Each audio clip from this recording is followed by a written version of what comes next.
so you can join them as well. But we will start hearings this morning. First submission is from Te Panekiritanga o Te Reo, which is the Institute of Excellence in the Māori Language. And joining us, we have Dr. Jeremy Tātari McLeod, Sir Timothy Kāretu, and I think we were due to have Dame Hinui here. I can see Sir Timothy and Dr. Jeremy on screen, so I'll hand over to welcome to the committee. We have you for 10 minutes for your presentation this morning, so I'll hand over to begin. Tēnā koutou. I hope you can pick which one of us is the Sir. It seems somewhat bizarre that whilst tens of thousands have converged on Taranaki and the world is tuned in, we're here today to defend that very culture, the greatest display of our culture, Te Matatini, that gives this country its identity. We stand before you today not as academics, not necessarily as a former director of Te Panekiritanga o Te Reo Institute of Excellence in the Māori Language, but as lifelong advocates of Te Reo Māori. And with Sir Timothy Kāretu having spent more than 6 decades ensuring its survival and growth. This bill does not simply misinterpret Te Tiriti o Waitangi, it deliberately distorts its meaning, which weakens the Crown Māori relationship and undermines the very foundation upon which this nation was built. Our key concerns are, it is based on a flawed and misleading translation. The bill distorts tino rangatiratanga, shifting it from a Māori-specific guarantee to a generalised right. And there's been countless letters from independent licensed Māori translators that confirm that the translation fails ethical and professional standards, resulting in fundamental inaccuracies. The second is the continued erosion of the Māori language. The bill manipulates key treaty terms, diminishing the status of the language as both an official language and as a taonga guaranteed under Te Tiriti o Waitangi. The language should never be used as a political tool to rewrite history. This government has turned its back on Te Reo Māori. It has slashed funding, it has dismantled language initiatives, and it's twisting Te Tiriti to serve political interests. They're not small oversights, but they are deliberate choices. There is a breach of professional standards. No evidence suggests the bill's translation was completed or verified by recognised experts in historical Māori linguistics. A peer-reviewed translation process is essential before embedding such legislation in law. Cultural and historical disrespect. The bill removes or distorts Māori-specific rights, weakening the original intent of Te Tiriti. We never ceded sovereignty, and it falsely implies otherwise by redefining the key terms. This is not a matter of misinterpretation. This is the deliberate and systematic erosion of Māori rights enshrined in Te Tiriti. This bill is flawed. Allowing it to proceed would enshrine mistranslations into law, leading to ongoing misinterpretation of Māori rights, and further erode the trust in the Crown's obligations under Te Tiriti. It also falsely presents treaty principles in a way that misinforms the public and future governments. This dangerous rhetoric promoted has only deepened divisions, perpetuating the false narrative that every economic misfortune in this country is attributed to Māori receiving so-called special treatment. This misleading message fuels resentment and distracts from the real issues that face our country. David Seymour himself has stated, if you believe you have special rights because of your ethnicity, you're going to be disappointed with the Treaty Principles Bill. The statement disregards the fact that Te Tiriti was not about ethnicity, it was an agreement between two sovereign entities. We reject the false claim that Māori are being given special privileges or that we are advocating for separatism or apartheid, as some have suggested. True equality cannot come at the cost of further marginalisation of Māori within inherently racist systems that seek to erase us. This country readily prostitutes our language and culture to boost its global image because the world embraces our uniqueness. Yet while Māori culture is celebrated internationally, just as Te Matatini is this week, as the essence of our country, the rights guaranteed us under Te Tiriti have been systematically dismantled. Millions now call this place home, and we acknowledge and embrace that. But that does not absolve the government from its duty and obligation to honour the treaty and uphold its promises to Māori and protect the Māori language as a taonga.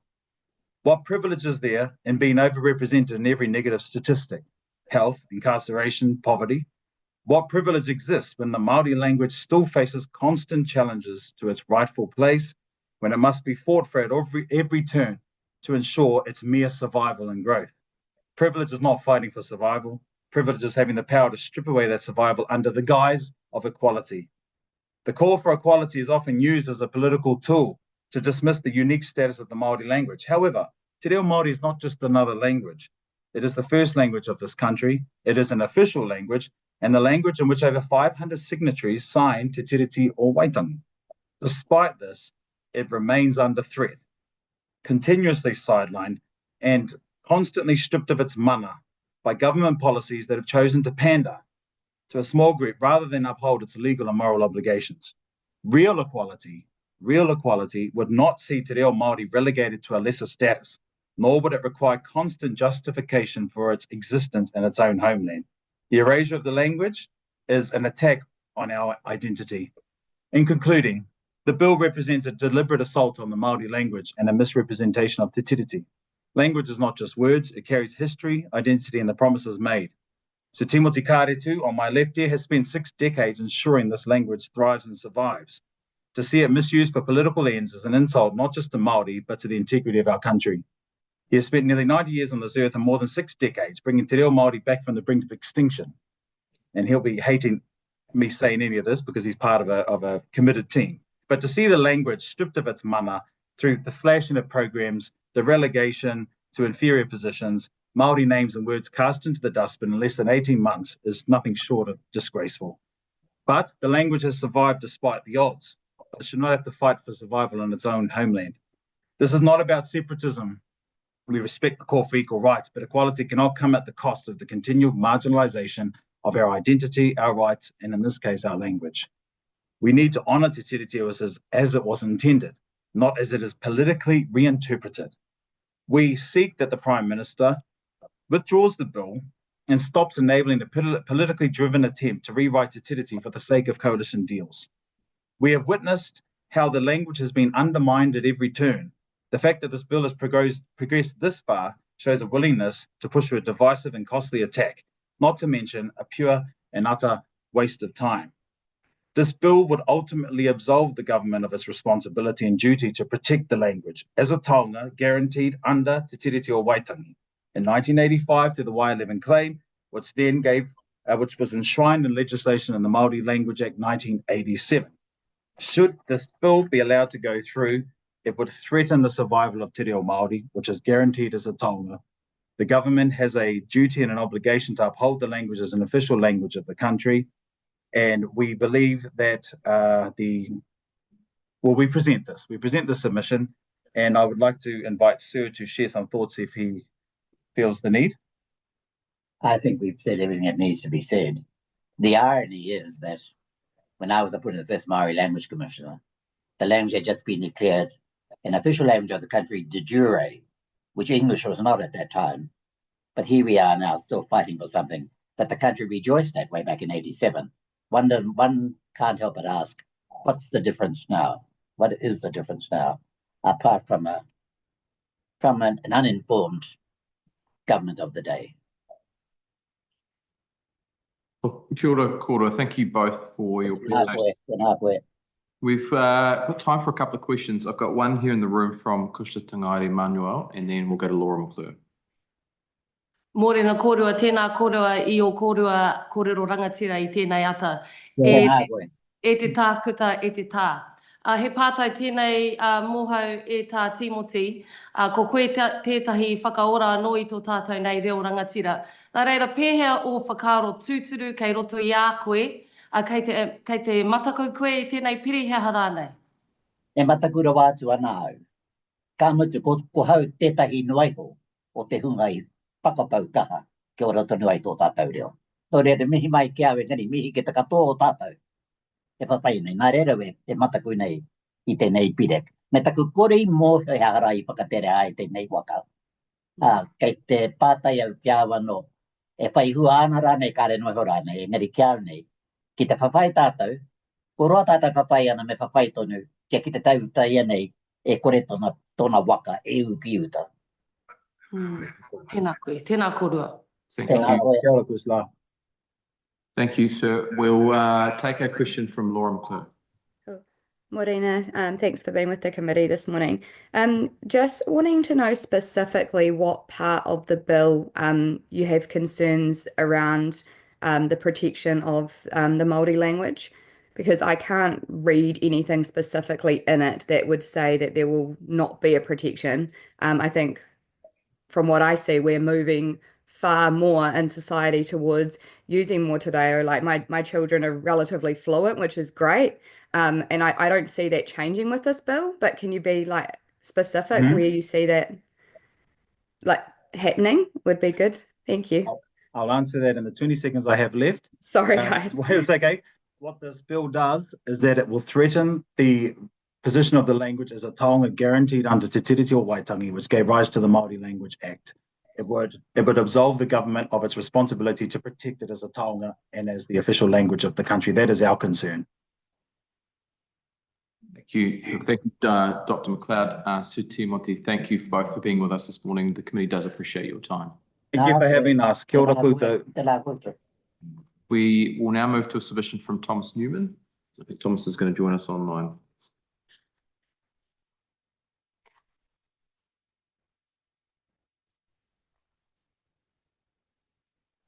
Thomas, good morning. Thank you for joining the committee this morning. We've got you for a 10-minute presentation this morning, so I'll hand over to you to begin. Thank you, Mr. Chair and committee members. I'll just check that you can hear me and see me. Yes, we can. Thank you. So my name's Thomas Newman. I'm a litigation solicitor based in Auckland. I'm also a trustee of Hobson's Pledge. I appeared before the committee about a month ago alongside fellow trustee Elliot Ikile on behalf of Hobson's Pledge, but today I appear to make a personal submission in support of the Treaty Principles Bill. I'd like to spend a minute or two addressing the committee firstly on what I consider to be a serious problem in New Zealand, one which I submit to the committee is one that the Treaty Principles Bill is at least a partial solution to, and then move to address the committee briefly on issues of equity, freedom and equality, and then from there I'll invite some questions. So firstly, the problem. New Zealand is, in my view, plagued by a problem that I refer to as treatyism. What is treatyism? Treatyism is the cultural and political phenomenon where almost all issues of any public significance are framed in terms of a particular understanding or interpretation of the Treaty of Waitangi, one under which Māori never ceded sovereignty and where they entered into a partnership with the Crown, which no other people in this country enjoy. Under treatyism, virtually all public institutions and a startling number of private institutions repeatedly and compulsively declare their commitments to te tiriti and to the view that Māori are a special group of people. Treatyism is a variant of the divisive racial politics that we see overseas with some New Zealand characteristics. It casts Māori as a noble savage and eternal victim, and as New Zealanders with European ancestry as imperial colonizers and irredeemable villains. Both of these are distorted caricatures. Treatyism is, in my view, New Zealand's civil religion or de facto civil religion. It fills the void left behind with the retreat of traditional religion. To live under treatyism is to endure constant, stifling, pretentious moralizing from a number of groups, including governmental agencies, well-to-do civil society organizations, mainstream and taxpayer-funded media, and a host of other organizations. Treatyism injects itself everywhere and insists itself on everyone. Almost nothing escapes. It gatekeeps higher education and entry to the professions. It does this by imposing regulations, making compulsory subjects or professional development courses out of the likes of tikanga, Mataranga Māori, Māori language and culture, and the treaty. And those who refuse, such as the likes of Janet Dixon, real estate agent, lose their licenses. Such requirements are also being pushed onto lawyers, medical professionals of various sorts, and even dental hygienists. It's not just everywhere, it's absurd. And if I could take a moment to pick on the Pharmacy Council for a moment. I was reading this past week a couple of documents published by the Pharmacy Council in 2023. The Pharmacy Council is a responsible authority under the Health Practitioners Competence Assurance Act 2003. And under their governance document, they describe themselves as having the responsibility of ensuring that all pharmacists in Aotearoa are competent and fit to practice. Now, in this 30-page document, they spend the entire document talking about their obligations under Te Tiriti o Waitangi, it compares itself to a waka ama and waxes poetic about tikanga and karakia. The Pharmacy Council has a karakia, but not once in the document are the words medicine, compound, drug, or even healthcare mentioned. And the competency guidelines, so the guidelines for pharmacists in this country, the Pharmacy Council insists that the first competency domain of pharmacists is Te Tiriti o Waitangi. So pharmacists are first required not to understand medicines, their effects and how to measure them, or measure dosages, but to apply Te Tiriti o Waitangi to pharmacy practice. And believe it or not, there's a push being made at present. I saw this last week. There's a campaign being pushed by a barrister of some prominence for, quote, Te Tiriti consistent dental health care. Mr. Chair, committee members, we live in a clown world and something needs to be done about it. And I think that the Treaty Principles Bill, as I said, will go some way towards solving that problem. These and many other things are said to be justified because of this particular understanding of the Treaty of Waitangi and its supposed principles. So I think it's appropriate that an appropriate definition is given to those principles. I'll move now to talk about freedom, equity, and equality briefly, and then invite some questions from the committee members. There's been much hand-wringing before this committee about equity and how Maori are overrepresented in the worst statistics in health, education, welfare, and so on. I make a few points. Firstly, on equity, as a word or concept, it's not found in the treaty in either text. Secondly, if you care about equity, you would care about helping any person who is struggling, Maori or non-Maori, and you don't need a piece of parchment to do that. Thirdly, sovereign parliaments around the world can and do pass measures to improve the welfare of the least well-off in society. I don't think this is, personally, I don't think this is the proper role for government, but this can and is, it is and can be done. And fourthly, in light of the above, if you care about equity, I don't think the Treaty Principles Bill seriously threatens your ability to pursue this political end. Now, on equality and freedom, many have expressed the fear that equality means forced assimilation and stripping Maori of their cultural identity. In fact, the last submitter was basically making that point. This is nonsense. The greatest guarantee of cultural identity is freedom. In a free and democratic society, all people have the right to lead their own lives on their own terms in communities of their choosing. Under the New Zealand Bill of Rights Act 1990, amongst other important rights, Section 20 of the New Zealand Bill of Rights Act states that, quote, a person who belongs to an ethnic, religious, or linguistic minority in New Zealand shall not be denied the right, in community with other members of that minority, to enjoy the culture, to profess and practice the religion, or to use the language of that minority. So it's right there in the New Zealand Bill of Rights Act. Those who are concerned about the loss of language and culture need not be concerned about what the Treaty Principles Bill means, because there are guarantees elsewhere in the law, such as the one that I've just referred to.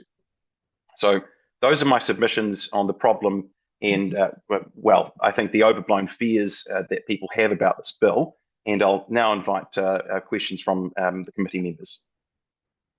Thanks, Thomas. Thanks for your submission this morning. We've got a question there from Kahurangi Carter. Kahurangi, I think you'll need to turn your screen on, though. Thank you so much.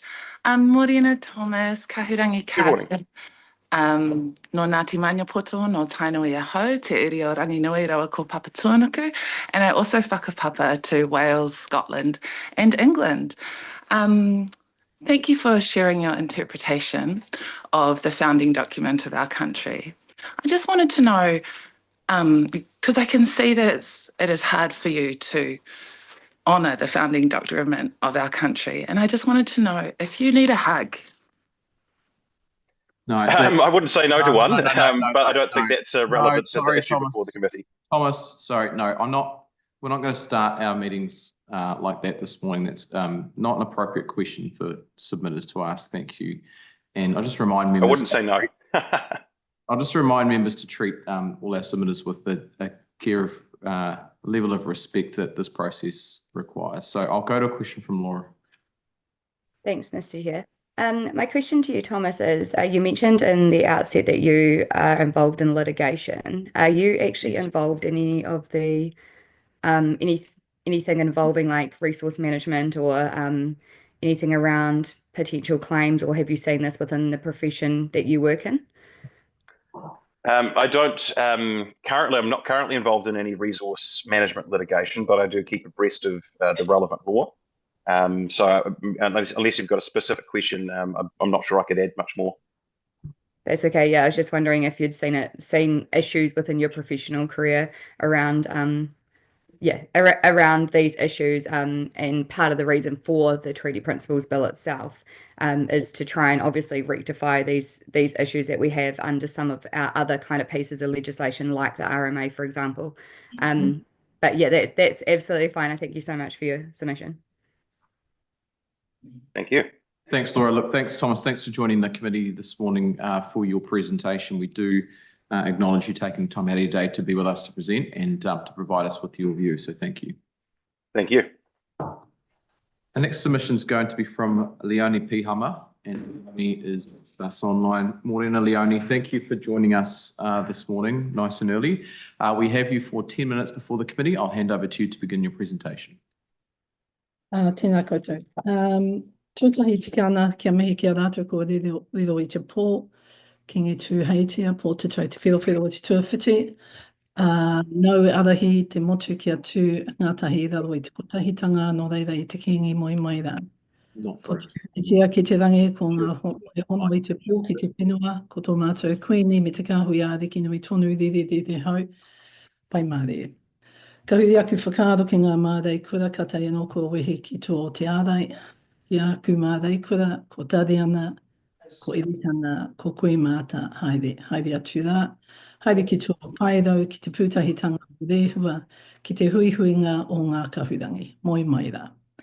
Tika ana hoki ki a huri ki tōku maunga, ko taranaki, nau te motu I tau tiaki I tēnei wā tonu, ki te matatini o te ka hui maunga ki ngā iwi o taranaki whānui ki ngā kapa e tū mai I rongi te ata mira I te uki nei e kaui ana I ngā taonga tuku I hō nā mātua tūpuna e wea hoki ana ki ngā tēnei kāwanatanga e mahi e ana mahi he tēnā koutou. Ko wai tēnei he mokopuna o te maunga titohia o te awa Waikato, ko te ate awa ko taranaki ko Waikato o ku iwi, ko ngā te mahanga, ko ngā te rahiri, ko ngā mahanga tairi o ku hapu, ko Pihama, ko Pātara, ko Manukonga o ku whānau. Tēnā koutou. I make this submission in opposition to the principles of the Treaty of Waitangi Bill, representing my fellow and as Research Director at Tutamoahine o Taranaki. I take my submission as read and tautoko the mini whānau hapu iwi and Māori organisations that have spoken out against and led activations against this bill. I also submit my support to those who have already submitted in opposition from our Pacific Nations Relations and Tangata Tiriti allies. And I want particularly to support the previous submission by Dr. McLeod and Professor Kāretu in relation to the impact of this bill on the revitalisation of Te Reo Māori.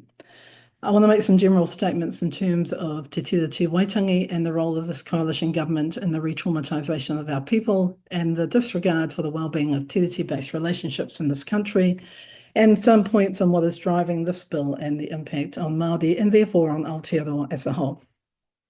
Te Tiriti inherently guarantees a relationship between Māori and the Crown, grounded on tino rangatiratanga and kāwanatanga. Tino rangatiratanga asserts our sovereignty as Māori, kāwanatanga enabled the Crown to govern over, at that time, its own unruly people. There's no reason to believe, as Moana Jackson reminded us, for many years that our tupuna woke on February the 1840 and decide to sign away sovereignty. That is an absurd and implausible belief that has been consistently dismissed by Māori, by the tribunal, by scholars, and by the court. Te Tiriti Waitangi is a solemn covenant signed by our tupuna with the Crown. It's a visionary document that has at the foundation its care and well-being of future generations. It deserves more respect than it's been accorded by the government in progressing this bill. The National Government's enabling of this bill to first reading is a disgrace, it's an act of dishonour, it's a degradation of the rights and obligations inherent on both the Crown and our people within Te Tiriti Waitangi. The enabling of this process is a violation of trust. It's a desecration of many years of active work done by Māori and the Crown to come to at least one place of at least a semblance of partnership. It is a breach of Te Tiriti Waitangi in and of itself, and it gives blatant disregard for every Crown apology ever written into treaty settlements. The Prime Minister should be ashamed for his contribution to this debacle. To the drivers of this bill, to the ACT Party in particular, to David Seymour, you have no understanding of tiriti relationships, of Te Reo Māori, of treaty jurisprudence, and perhaps more importantly, you have no idea of the depth of commitment that our people have to upholding and honouring the intention and vision of our tupuna. You have received the ultimate rejection in the form of the denunciation of you and your views by your own hapu and iwi. Your tupuna would be mortified and ashamed of the lies and deceits promulgated in the development and promotion of this bill. The fundamental basis of this bill is grounded on political conservatism that seeks to deny the rights of Māori and tino rangatiratanga as embodied within Te Tiriti. The reframing and understandings that are presented in the bill in terms of tino rangatiratanga and kāwanatanga are fraudulent and is a manipulative approach that has no basis in any evidence or agreement. In essence, this National League government is enabling a bill to be advanced at the detriment of Māori Crown relations, and in doing so has also been central to the dismantling of key institutions, policies, legislation and funding pathways that in the past have supported the strengthening of this country and the consolidation of the cultural fabric of this country grounded upon Te Tiriti o Waitangi relationships. I want to comment on the myth of equality promulgated around this bill. Irrespective of what Tom Newman just articulated in his presentation, there is no equality in Aotearoa. That idea is built on a colonial myth. The oppressive invasion and occupation of Māori land, the theft of our land, the denial of our sovereignty, the imposition of colonising systems ensured there would never be equality. As Māori, we have for over 180 years dealt with watching many Pākehā families, corporates and governments grow intergenerational wealth on our land taken through colonial confiscation. We've dealt with and we've survived colonial violence on our people, the denial of our language, culture and knowledge forms. We've dealt with the role of schooling and domesticating our knowledge and the role and our roles in our society.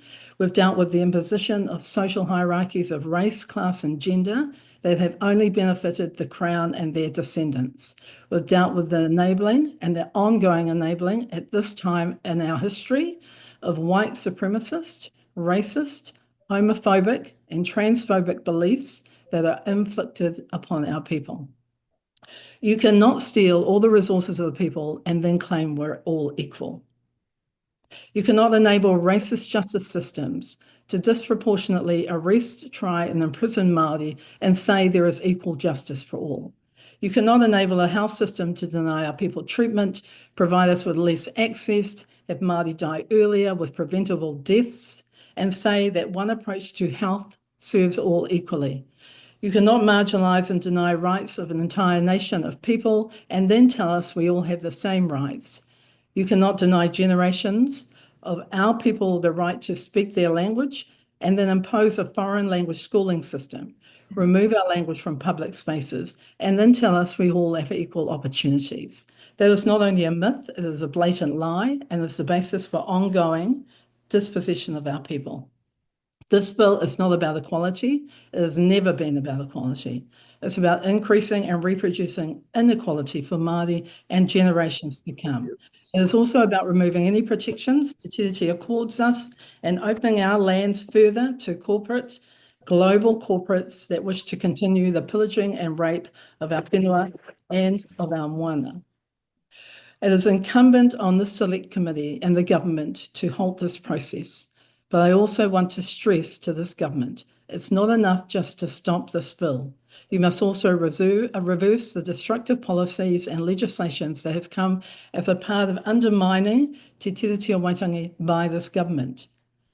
Furthermore, you should not be proud of yourselves if you vote this bill down. You should not promote yourselves or talk yourselves up if you do not support this bill past the first reading. That would be a total disregard for the fact that you and your coalition partners as a government have caused so much damage and trauma to our people through your governmental period. You should take no credit for anything other than your complete failure to stop this bill at its inception when you clearly had the opportunity to do so. I want to close with words from Parihaka, from Taranaki, no te pāhua tuatahi, nā ku te pāhua whakamutunga. Nō reira, tēnā koutou. Thank you, Leonie. That's the time we've got allocated this morning for your session. So just on behalf of the committee, can I thank you for being with us early this morning and for providing your presentation. Tēnā koutou. We'll move now to our submission from Ngā Hapu o Kenehi Marae, and they are joining us online. We have Kenehi Teira.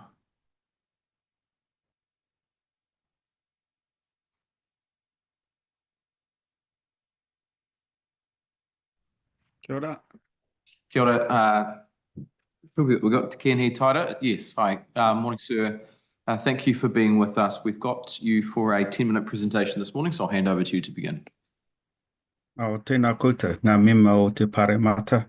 Koutou I whakaronga mai ki I nei kōrero o ngā hapu o Kereru. Tēnei te mihi kia koutou. E whai I nei āhuatanga o te pāremata kei waingia tātou. Firstly, I just wanted to say I'm here as one of the people who have organised our Waitangi Tribunal claim Y1944. At the moment, we're going through the process of our Waitangi Tribunal claims after waiting 30 years. And it's important to us that that this bill is shown some opposition because there's fear that it will reflect on our claim. That's the first thing. So ngā hapu o Kereru are 3 hapu o Ngāti Raukawa ki te tonga. They are Ngāti Takiuku, Ngāti Ngārongo, and Ngāti Hinemata. We have a marae at Koputaro, which is just next north of Levin. And there we enjoy the fact that we know that our people were signatories to the Treaty of Waitangi. We also have representation on our regional council and our local council. So our regional council is Horizons Regional Council. I am a Māori ward representative on our regional council. And a submission was written by Horizons Regional Council to oppose this bill. And also the Regional Council was part of a collective of regional councils, Te Uru Kahika, and that group of regional councils made a submission also to oppose the bill. So I just wanted to make sure that that is known to you today, and I can speak from that position as well.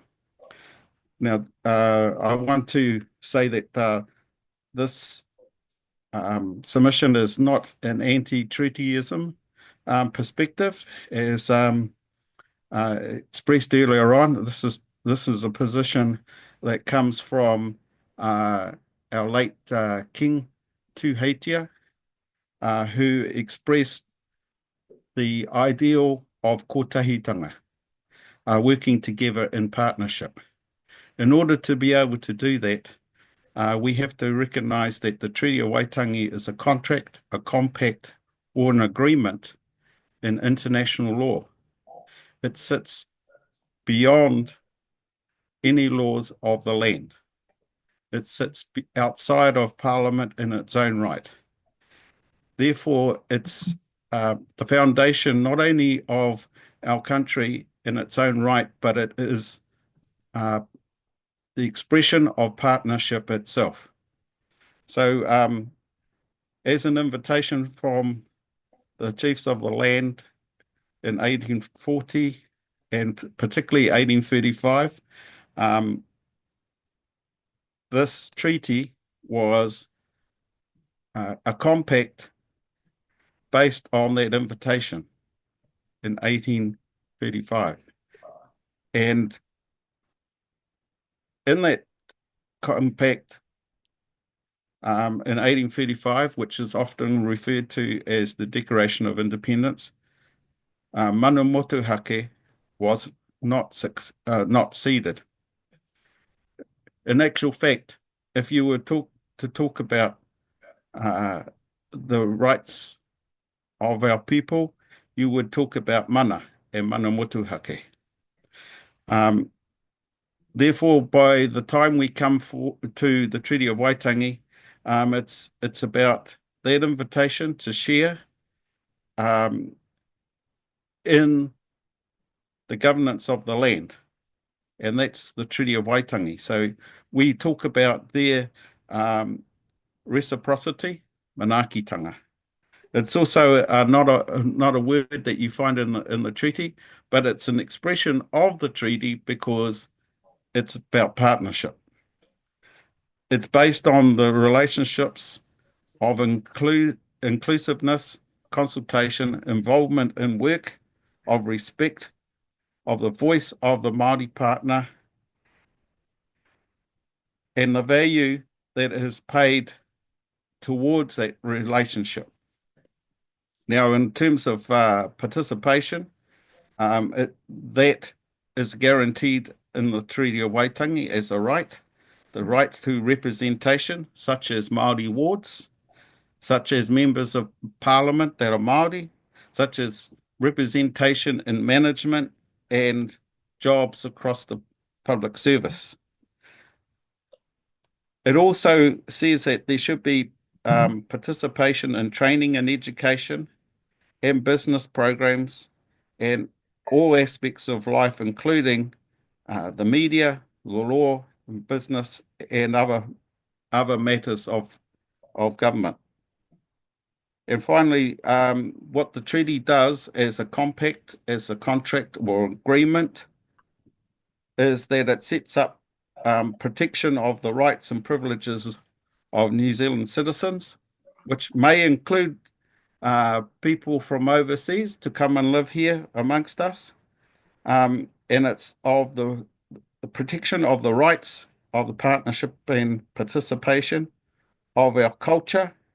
And as the Māori culture and Te Reo Māori being a part of that, it is important that these taonga are protected.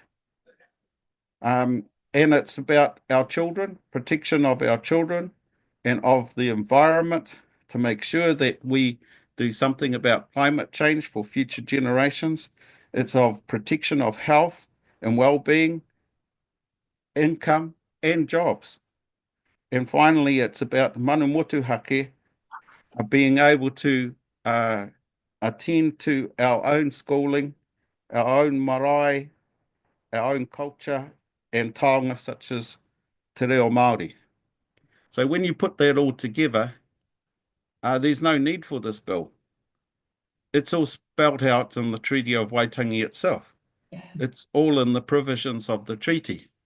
So where we've got to today in terms of this debate about principles is not needed. If it's to be interpreted, and I mean the treaty to be interpreted, then we should find the words in the treaty itself to express those rights and privileges of all of us. We don't have to spell out the relationship between the treaty and the Bill of Human Rights, nor do we have to find a way to meld two cultures together in a way of coming up with new principles. So that's our position. We state that we oppose the bill, and we support the earlier speakers on Te Reo Māori, because that is the example of our culture for us today. Kia ora. Kia ora, Te Kenehi. Thank you for your submission this morning. I'll just open it up to members. There's probably time for one question if anyone has anything to raise. No, there don't appear to be any questions this morning. Can I just acknowledge your submission and thank you for being with us this morning and presenting well yourself and on behalf of your marae. We do appreciate it. Kia ora. Tēnā koutou. Members, we'll go to our next submission is from Alistair Reese. And Alistair's with us in the room. Alistair, good morning. Thank you for being with us today. Thank you for being present so early this morning. We have you for a 10-minute presentation to us, so I'll hand over to you to begin your submission.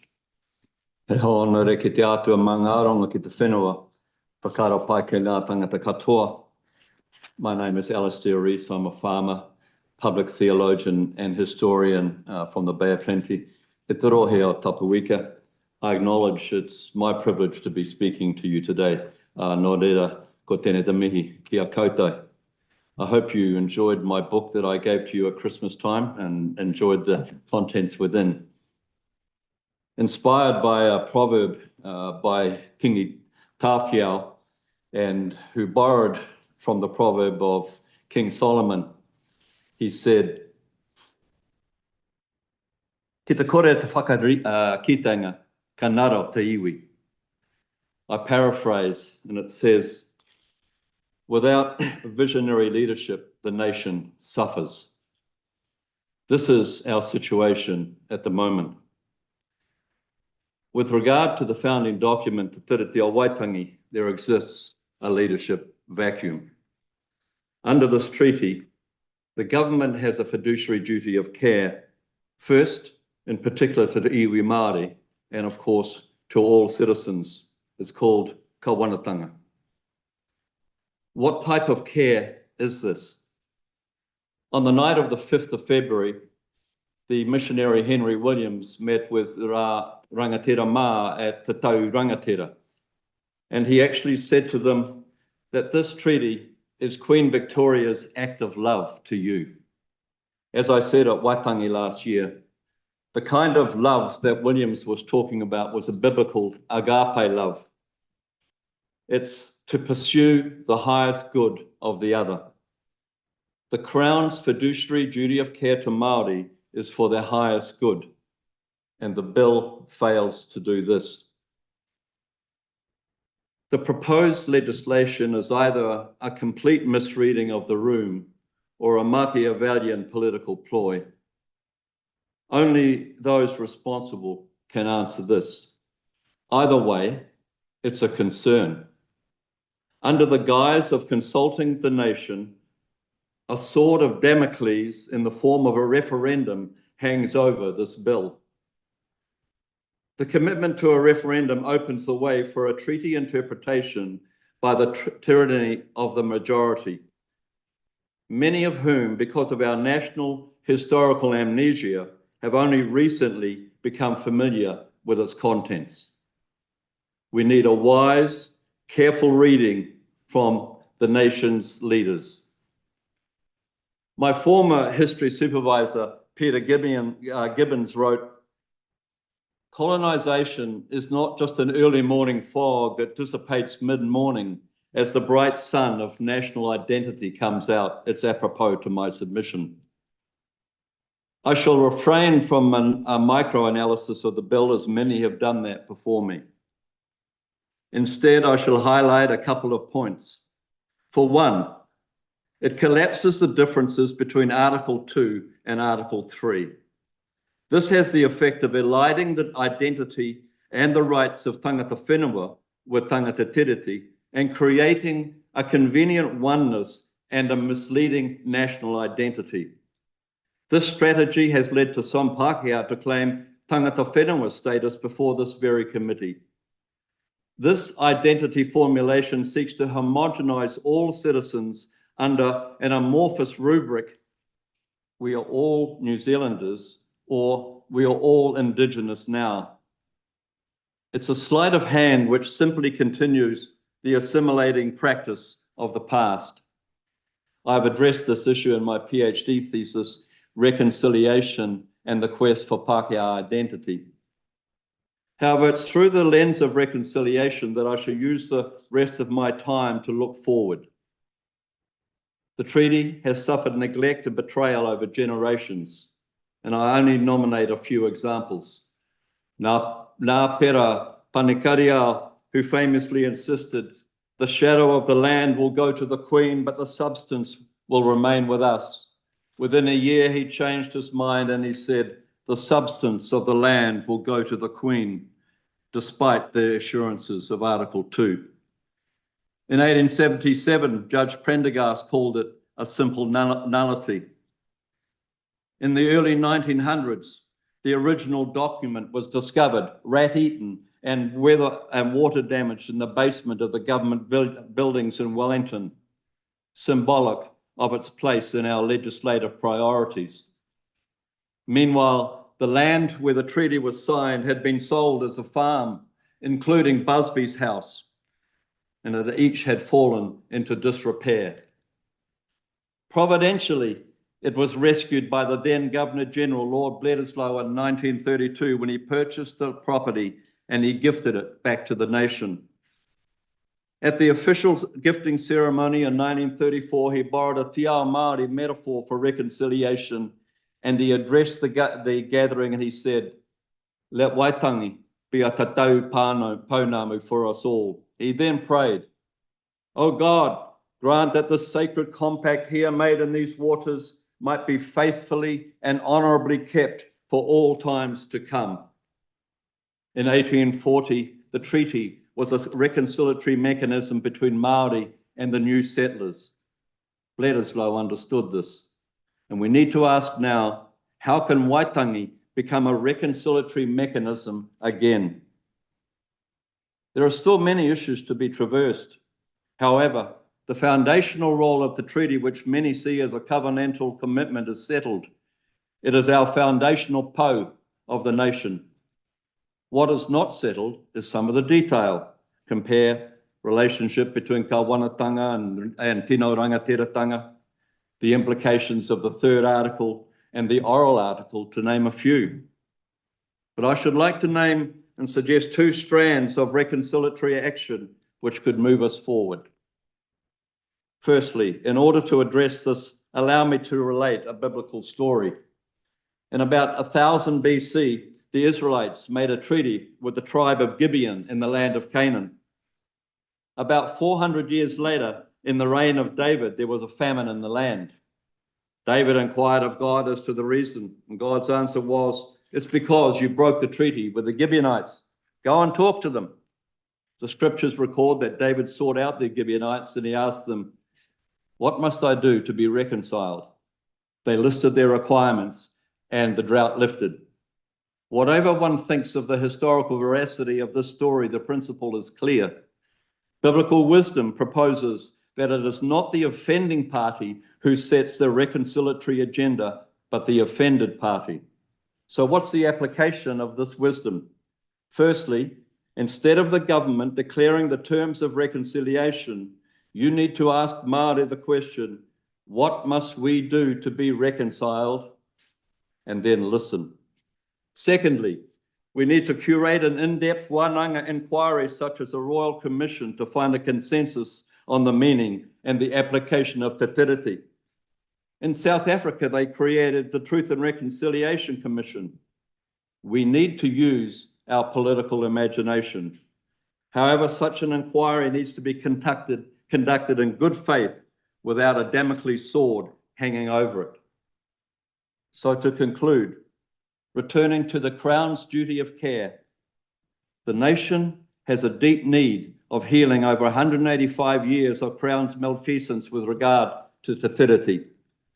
That should be your preoccupation, healing the wounds and not inflaming them.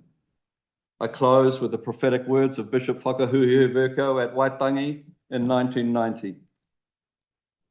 Let us sit and listen to one another. May God give us the courage to be honest with one another, to be sincere with one another, and above all, to love one another in the love of God.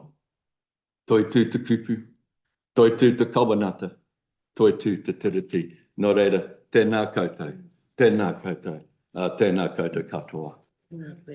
Well, Dr. Reese, thank you for your presentation this morning. As you can tell by the timer, the 10 minutes goes quite quickly, but just on behalf of the committee, can I acknowledge you for being with us and for providing your presentation? It's appreciated. We would now invite Christine Packer. Christine's with us.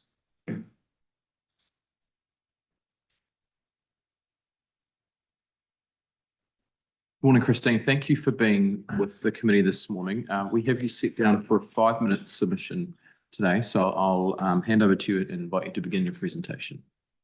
Thank you. Good morning, Mr. Chair and Select Committee. I am Christine Packer. I'm a third-generation New Zealander. I oppose Treaty Principles Bill. I have never before taken my opposition to anything political to this length, but this time I feel disgust at how a bill tabled by a minor party could affect all who live in New Zealand. It is disruptive, divisive, and repressive. Within the document are deliberate attempts to distort public perception on equality and invite racism and animosity.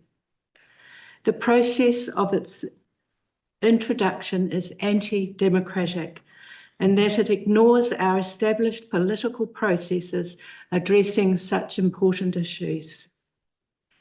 New Zealand holds a unique place in the world because of the Treaty of Waitangi. It is a partnership document that involves shared negotiation and consultation. No politician or party now or in the future have the unilateral right to set aside the agreements of the treaty and to produce a bill to meet their own political ends and purposes. When I was growing up in the 1950s and 60s, there was silence about all things Māori. They were assimilated into Pākehā culture. In my 75 years, I have witnessed incredible progress for Māori as they reclaimed their voice. There is added richness to our nation now with the inclusion of Māori culture and te reo Māori into our everyday life. I see the practice of consultation with Māori happening in many areas, especially in protection of the environment, and their inherent wisdom and knowledge seen as a valuable contribution. But I believe that this bill aims to take away the democratic right of consultation between the two partners of Te Tiriti and clear the way to push through legislation that will benefit corporate and foreign interests over and above the interests of all New Zealanders. David Seymour's proposal alters the intent behind the treaty and removes all that has been gained in recent years. It does not represent our values as a country. It ignores the promises of Te Tiriti.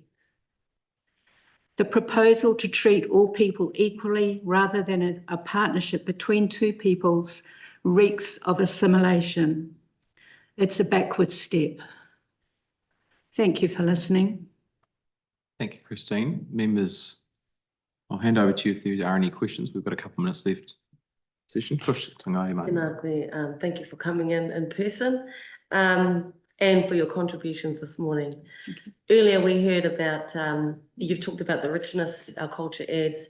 Earlier we heard about people incorporating the treaty into their policy, constitutions, etc., and calling that treatyism. What's your view on that?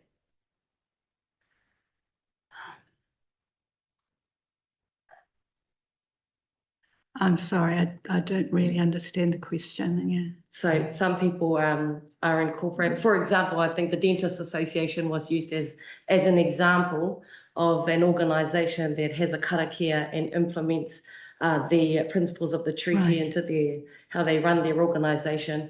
And it was the term it was used to describe that was treatyism.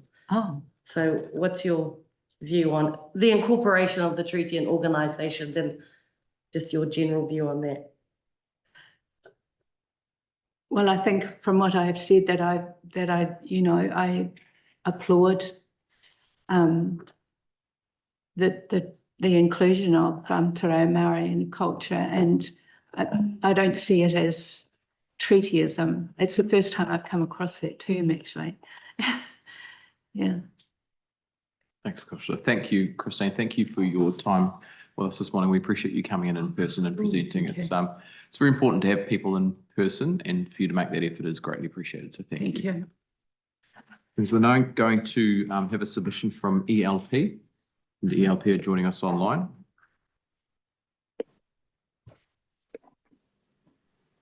Oh, kia ora, kia ora. Sorry, I don't have the definition of what ELP stands for, so I'll hand over to you all to begin your presentation today, and perhaps you can kick off by elaborating what ELP stands for and what you do for the public. So hand over to you.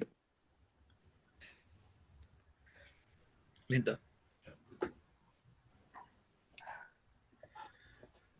Kia ora koutou te komiti whiriwhiri, tāweture, o te principles of the Treaty o Waitangi Bill. Ko Senteli Tony te kia tuku ingoa, no tokelau me tuvalu hoki e hau, kei te mihi ana tō mātou ropu ELP e kālehia la pale tokelau tuvalu Aotearoa New Hila. Tā alofa katoa koutou, māloni i tātou kāinga. No reira tēnā koutou, tēnā tātou katoa. Kia ora.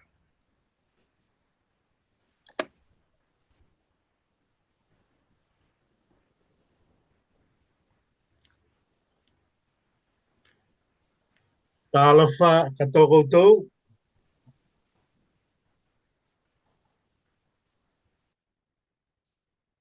Ko toko ingoa ko Valuanga Filipo Josefa. My name is Valuanga Filipo Josefa. I am but just one of the elders under the banner of LRP, e kalehia la pale tokelau tuvalu Aotearoa Nuhila. We are a congregation, a gathering of people right throughout the Motu, and also right throughout the Pacific region. We gather to worship and fellowship and to express our voices in our own languages of Tokelau and Tuvalu. We bring in our cultures and traditions and practices to allow us to express ourselves. The Treaty of Waitangi over the decades have allowed our Tuvalu and Tokelau people to migrate, integrate with Aotearoa New Zealand so easily, so freely, because our cultures harmonize very well with the culture of Maori that is expressed in the Treaty of Waitangi. And hence we have lived, and we would like to continue to live here in New Zealand, sharing our expressions, our way of life, our worship and fellowship under the banner of the Treaty of Waitangi. But lo and behold, this principles bill treaty that is coming into the fore, we feel it's like rocking the boat as we navigate our way through the waters. We feel not so safe no more. So please, Sir, Madame, we definitely do not support this current bill. We would like to continue to live in a more harmonized, exploring a heart-to-heart, kanohi ki te kanohi expressions. Tēnā rā tātou te katoa. Thank you. Just to round off the presentation by our two elders, the prayer that we have is that the work that our parliamentarians would do would be to support the whole of us and not just a select few. And that's what this bill does. We work in a space of trauma. We have a wraparound approach where we help the most marginalised and disadvantaged. We choose to work for Māori and Pacific because of all the issues we see. We face them in our community. And so we thank you for this opportunity to give our voice and add to those other voices against this bill. And thank you. Kia ora, Linda, thank you. We'll take a very quick question from the Maunga, Lydia Sosene. Thank you, Chair. Talohani, Talofa, thank you for your submission. I just have one question. Thank you that you have said that you oppose the bill, just in terms of te reo and Pasifika languages you strongly support. Thank you, Whaftai Chair. And just to also say that it's because of our Indigenous Māori that we have had the capacity and avenue to speak in our languages. It's because of our Indigenous Māori that we are able to pray. It's because of our Indigenous Māori that we can use all of the tools that God has given us to support those most marginalised. Thank you for the question. And again, blessings to you all. Thank you, Linda. Thank you all for being with us this morning. We do appreciate you joining the committee and providing your presentation. Bless you. Thank you. We now have a submission from Jack Slater. Jack's going to join us online. And sorry, I apologise. The agenda only had ELP, but of course the name of the group is Kalahia Lapale, which is the Tokala Tuvalu Aotearoa New Zealand. So just so that people watching online can see that. Jack is going to join us.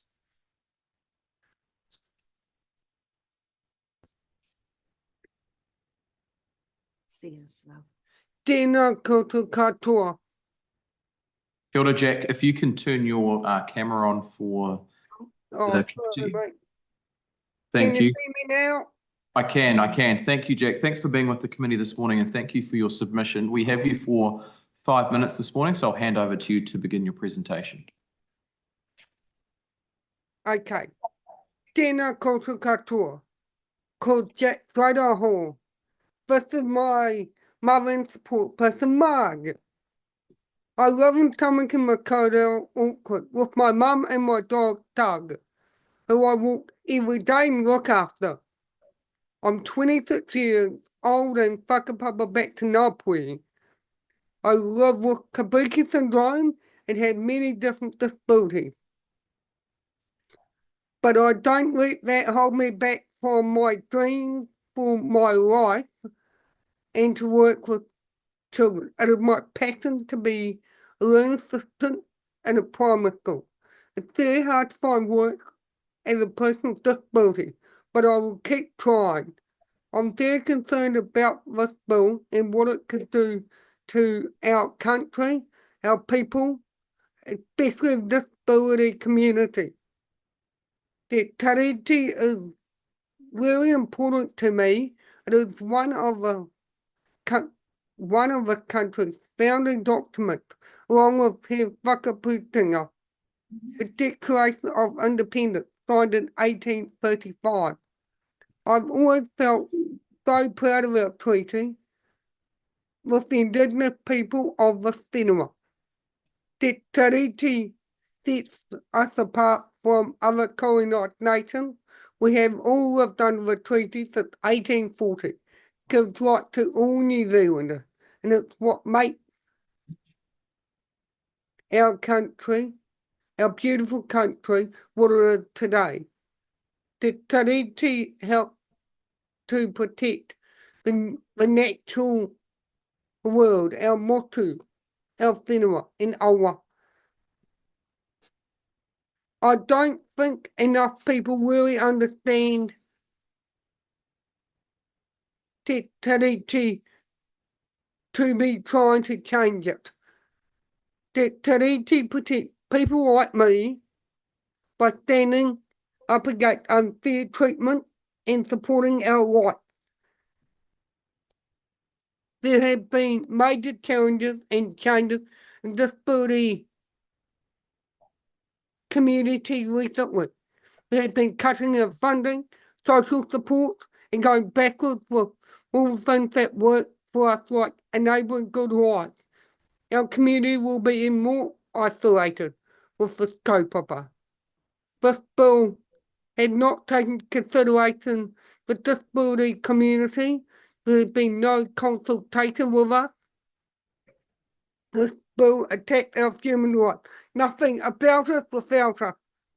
To be equal, we all need to start from we all need to come from the same starting point.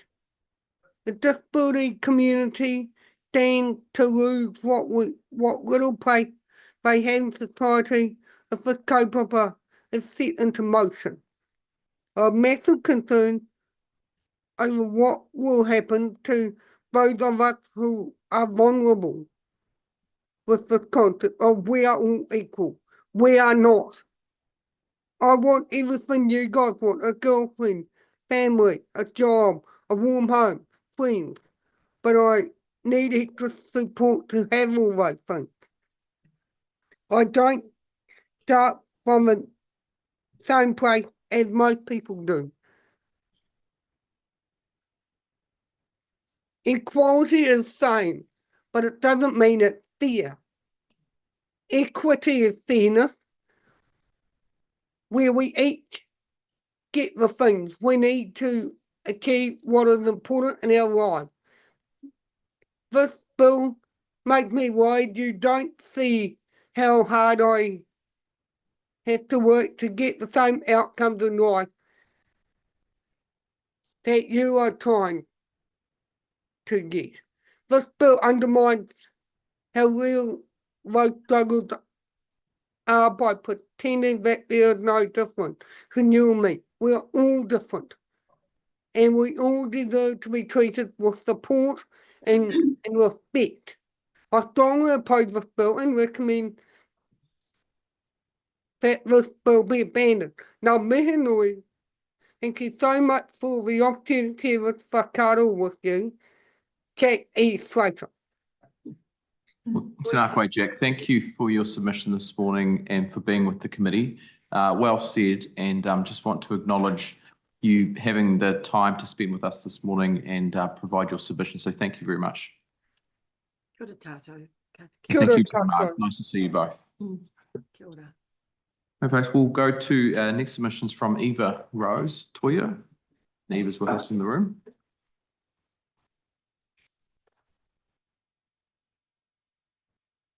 Kia ora, Eva. Thank you for being with us. We've got you for a 5-minute submission this morning, so I'll hand over to you to begin.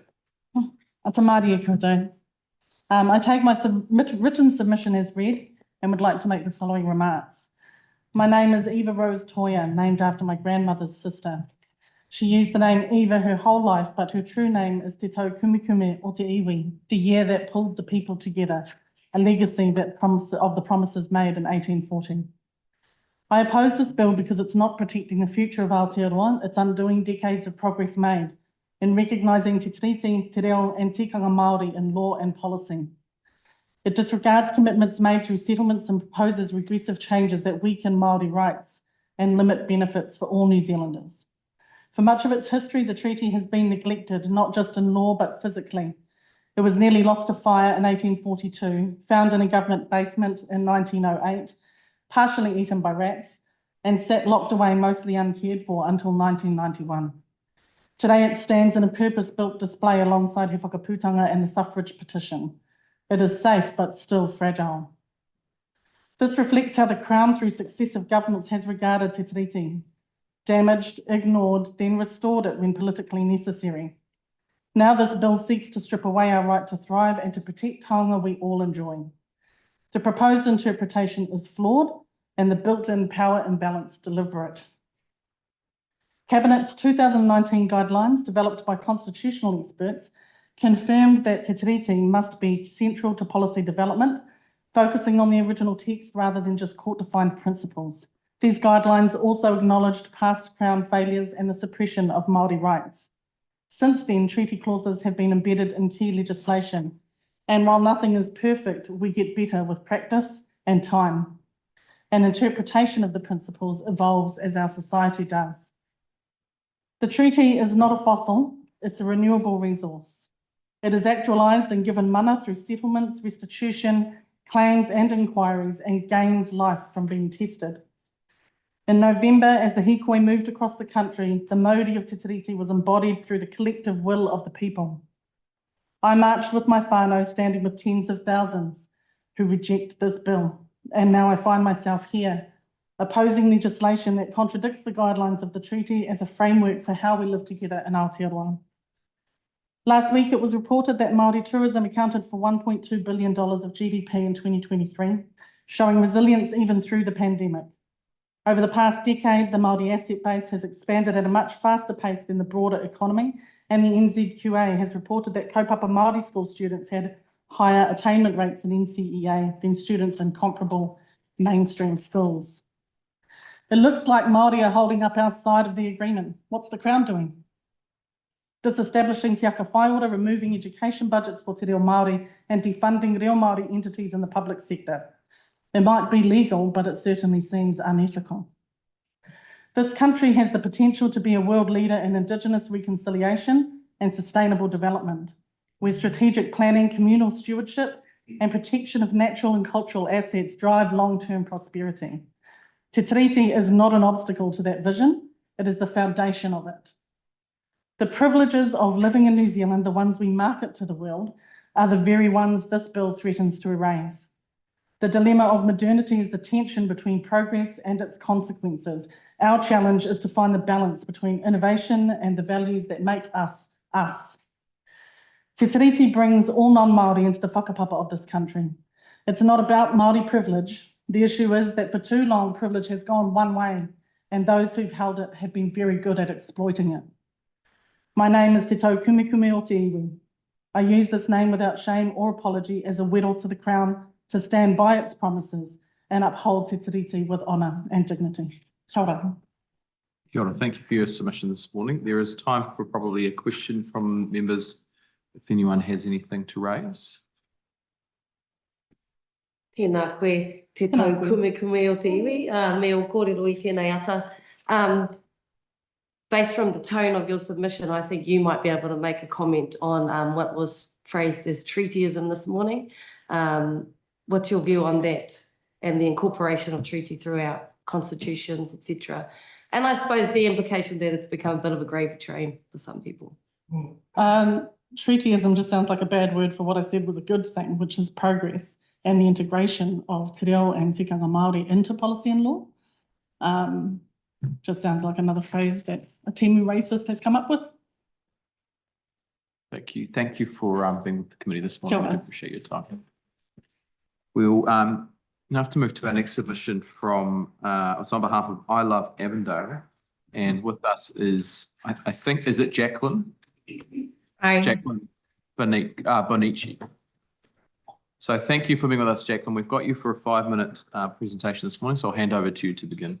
Thank you. E te whare e te iwi tēnā koutou katoa. Ko Jacqueline Bonici toku ingoa, and I speak today on behalf of I Love Avendale Charitable Trust, our staff, our board, our community. Our mahi is neighbourhood-based, strengths-focused and kaupapa-led. We are about showing and growing the good in our hood. We look to Te Tiriti o Waitangi as a foundation for a just future. The Treaty Principles Bill threatens that foundation. The bill is not an adjustment, not a clarification, but a deliberate effort to strip Te Tiriti of its legal standing. The Waitangi Tribunal has made it clear this bill would be the most serious breach of Te Tiriti in modern history, and that warning cannot go unanswered. This bill does not respect partnership, does not uphold protection, does not ensure participation. It seeks to erase tino rangatiratanga. It must not succeed. The sponsors of this bill manipulate and misrepresent our country's history to justify their own ends. They must not succeed. If passed, this bill would cause lasting harm. The Treaty Principles Bill falsely claims to champion equality, but in reality, it distorts the concept and preys on people's ignorance and fear. A treaty is not a document that can be rewritten by one signatory, the Crown, and certainly not by a solitary political party. A treaty is not a document to be reshaped by the reckons of an underinformed general public in a referendum. I appreciate we are a humble voice at this table. We want to tautoko the incredible oral submissions against the bill that have already been made, and we want to acknowledge their mana and intellectual rigor. Me and the team at I Love Avendale, we do what we do well. We nourish people with food and social contact through our Kai Avendale project. We provide enriching experiences before and after school for tamariki and rangatahi through our Pātiki Hubs project. And we strengthen connections, uplift local voices, and celebrate the richness of our super diverse suburb in central west Tamaki Makaurau through our storytelling project. Our mahi is guided by whanaungatanga, kotahitanga, and manakitanga. These Indigenous concepts, the framing and primacy of relationships, unity, and care, are just a few of the powerful gifts that we have received from Te Ao Māori. Our community are tangata tiriti, we are tangata whenua, we are moana Pacifica, and tau iwi. I trust that my ancestors who travelled here from Malta, Norway, and the British Isles are here with me today, encouraging me to acknowledge both the generosity and ambition of Te Tiriti and the pain and loss suffered through the fallout of its dishonouring. We urge you to reject this bill and resist any movement toward a referendum. Te Tiriti offers a way forward where partnership is upheld, where commitments are real, and where the strength of our nation lies in honouring its foundation rather than undermining it. Tēnā koutou, tēnā koutou, tēnā tātou katoa. Kia ora, Jacqueline. Thank you for your submission this morning. Members, are there any questions in the minute and a half we have remaining? No, I don't think there are. There is a bit of time, Jacqueline, if you would like to provide any further context or comments. Otherwise, we can wrap up the submission. Maybe I'd just like to add that if you haven't been to Avendale and Tamaki Makaurau, please come join us. We've been gifted the name Hui Kōrero from Mana Whenua Te Kawerau Amaki. Hui Kōrero acknowledges that we traditionally have been a place of portage, where Māori traded gifts and knowledge between the two harbours. And in Avendale, we hold that dearly, and we welcome you to come and hui kōrero with us. Thank you, Jacqueline. That's it's a good promo and shout out for you guys down there, up there, where are we? Up there. So just on behalf of the committee, thank you for being with us this morning and for providing your submission. We do appreciate you being here. Thank you to the committee. We're going to move now to our submission from OUSA, the Otago University Students Association. And joining us online, we've got Liam White. Good, Liam. Good morning. We have you for 10 minutes this morning, so I'll hand over to you. And I see you've got your political advisor with you. Good to see your memory's good, James. Tēnā koutou katoa. Thank you for the opportunity to present to the committee today. My name is Liam. I'm the president of the Otago University Students Association. OUSA represents over 20,000 tauira across the motu, including approximately 2,400 Māori tauira studying at Otago Whakahiuwaka, University of Otago. With me today, I've also brought, as you mentioned, James, our political representative, Jack Krasinski, to support the submission. We submit today in firm opposition of the Treaty Principles Bill. We find that it undermines the unique rights of Māori as tangata whenua. It prioritises the English text over Te Tiriti o Waitangi. It introduces principles that contradict Te Tiriti o Waitangi in existing judicial interpretations. And we find it's inappropriate for Parliament to unilaterally redefine the treaty relationship between the Crown and Māori. The Treaty Principles Bill does not safeguard tino rangatiratanga, a fundamental right retained by rangatira under Article 2 of Te Tiriti. The bill implies that distinct rights for Māori can only emerge from treaty settlements rather than being inherent within Te Tiriti itself. Further, we find each of the 3 treaty principles outlined in the bill fail to align with Te Tiriti. Principle 1, governance, contradicts Article 1 of Te Tiriti, which grants the Crown only kawanatanga, not absolute power. Principle 2 misinterprets Te Rangatiratanga, which guarantees Māori control over their own resources and affairs. And Principle 3, equality, ignores the distinct status of Māori as recognised in Te Tiriti. These discrepancies distort the treaty's intent and risk diminishing Māori rights. OUSA asserts that Te Tiriti o Waitangi should be the primary document for interpretation. The English treaty text was not the version signed by over 500 rangatira, and the principle of contra profanertem, which states that ambiguous agreements should be interpreted against the drafting party, in this case the Crown, supports this stance. Further, judicial interpretations and the Waitangi Tribunal findings have long defined treaty principles. This bill shifts interpretive authority solely to Parliament, eroding legal precedent and weakening the standing of Te Tiriti. OUSA urges the Select Committee to amend or reject the bill to ensure that continuous recognition of treaty principles as articulated by the courts and the Waitangi Tribunal. At minimum, we recommend that the status quo be maintained where legal interpretations of the treaty remain independent from parliamentary definition. And we'll yield the rest of our time for questions. Thanks, Liam. A bit of time left. Any questions from members? Leo, I'll kick off with the first question. So it's just the last point you made there around interpreting or reinterpreting principles by Parliament. You would then accept that the courts are able to do that. And I just want to dive into that a little bit as to why the courts have the ability to do that and not Parliament, given one body is an elected body and the other isn't. Yes, I would say the courts do have that authority. Yes, I guess the question is, why are the courts entitled to do it when they are an unelected body and the Parliament is not, when the Parliament is a directly accountable elected representative body? My primary thought would be forms of institutional knowledge that transfer through the courts. I also think that the courts in Aotearoa have had a long history of trying to develop these treaty principles. And my concern is that moving this to Parliament, which as shown in this bill, as mentioned previously, doesn't seem to accurately reflect the treaty principles devised by the courts.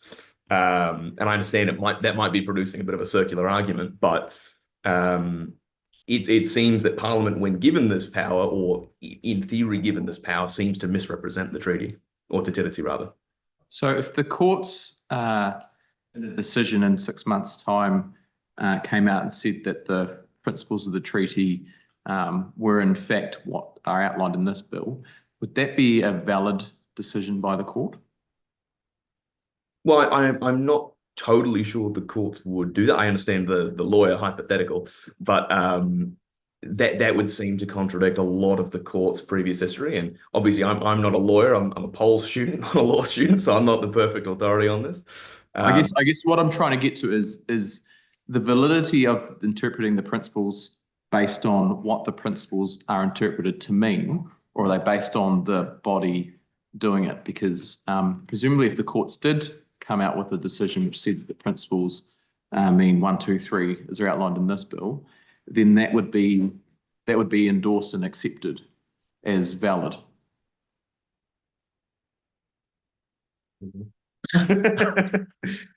Well, like further on the point that you were saying, Leo, I feel like it's just the decades of like legal precedent that has gone through. So you wouldn't just suddenly come to this conclusion, at least, yeah. Well, perhaps, but there is a significant amount of legal precedent which long-standing legal cases and precedent are overturned in single decisions, and we've seen that quite recently. And in fact, a few submitters have referred back to Prendergast decisions and a whole history of jurisprudence by the courts up until probably the last couple of decades, which have reversed the status of the treaty in the law. And so, yeah, I accept that it might not happen overnight, but you would accept then that if the courts did develop jurisprudence over the next 5 or 10 years, which led to the conclusion that the treaty principles were what are listed in this bill, that would be valid and accepted and the country would have to agree with that. And then the Parliament could not then come in and legislate so that the principles were around partnership and protection. I think there is a point to say how that is performed, if that makes sense. I think that is still quite important. So if Parliament were to come in and unilaterally say, no, we disagree with the courts, we think the principles aren't this, with minimal or to no consultation with mana whenua, probably wouldn't be comfortable with that, to be honest. Whereas... And sorry to interrupt, on to your time. What consultation does the courts undertake with mana whenua when they make their legal decisions? Great question. So I can tell you the only people that can make submissions to in legal cases are those with standing or those who are party to the cases. So 300,000 people can't make submissions to the court when the courts make law, but they can to Parliament. And do you think there's any issue with that closed off process for the courts being able to make the law? Is that where the place for the Waitangi Tribunal comes in? Well, no, because the Waitangi Tribunal make specific decisions around treaty principles and treaty interpretations, and our advisory, the courts make binding legal decisions. I understand it's probably a bit academic, and I'm taking liberties because we had quite a bit of time in the submission, but it's a theme that comes through a few of the submissions that Parliament shouldn't be entitled to make these decisions, but the courts can. And I just want to probably tease that out as to what happens when the courts make decisions that perhaps most of the submitters don't agree with. Is Parliament then entitled to come back in and overturn the decision of the court and say, actually, we as the democratically elected body representative of the people think that the principle should be act protection and partnership? And I'm not sure that people can hold those ideas simultaneously if they think that Parliament can't legislate in this instance but can in the second. I take it that yes, we do have tons of time in the submission, so I'm happy to talk through it. Yeah. To be honest, I do take your concern, but you got to remember I'm biased too, because I'm a parliamentarian and not a judge. So yeah, sure. There is a bit of patch protection going on, but it's just, I think it's something that hasn't been teased out probably enough in this process, and it goes, I think, to the underlying constitutional conversations of who gets to make these decisions at the end of the day. But look, I won't push it any further. There's probably some other people who may have some time, and I've monopolised about 6 minutes worth of questions. So are there any other questions from any other members? Or is there anything you want to wrap up with, given I've kind of sidetracked the submission? No, happy to yield time for questions from anybody else. Okay, all good. Are there any further questions? No, there's none around the table. So look, unless you want to cap off with the last 30 seconds, I just want to acknowledge you both being here after a pretty hectic orientation week, and just acknowledge all the work that OUSA does down in Otago. So thank you both for being here, Liam and Jet. All good. Thank you very much. Thanks, guys. We'll go to our next submission, and I think we have the team online. So we've got Waipatu Karamu Māori Women's Welfare League, and joining us online should be Georgina Potahi Bennett, who is the president. I've just got Georgina. We appear to have lost Georgina. We appear to have lost Georgina. She was on and she might have dropped out. So we'll give her a chance to reconnect. And if not, we could possibly swap. We do have Makarita here. we do have Ngāti Waiwai, who was just after us. Well, let's see if we can bring Ngāti Waiwai in. And we'll see if we can bring Georgina back online shortly.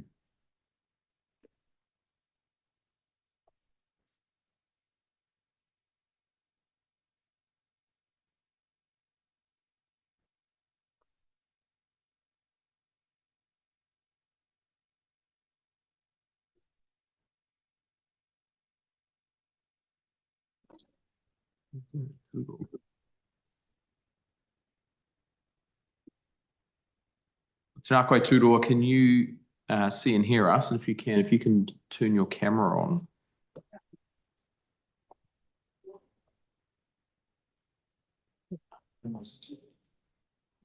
Kia ora koutou. Hey, good morning. Thanks for being with us, and thanks for being slightly earlier as we do some reshuffling. We've got you for a 10-minute presentation this morning, so I'll hand over to you to begin your presentation. Morena koutou. Tūro karatea. I live in a small valley in the Manawatu, Te Reo. And for the last 33 years, I've been involved with our claim. And the Treaty of Waitangi has given us that opportunity to discover what's happened in our past. So our history here has been pretty, we've been broken. A lot of our people have left here, this valley, and this treaty itself has given us the opportunity to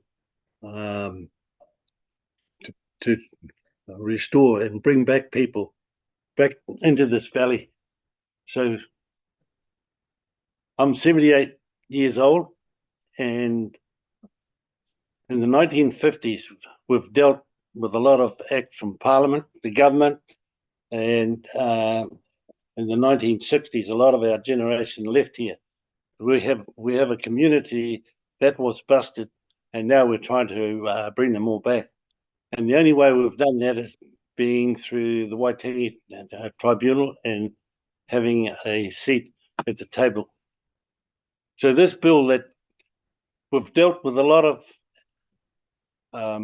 acts of Parliament here, and it's been difficult. We have to navigate them all. If you shift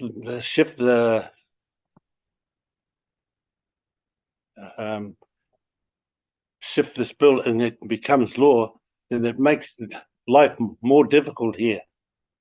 So we're trying to rebuild here. And places like this don't get those opportunities because we get neglected. We're always up against the law in places like this. So I'm, for one, would hate to see this bill go through. It's just, how do I say it?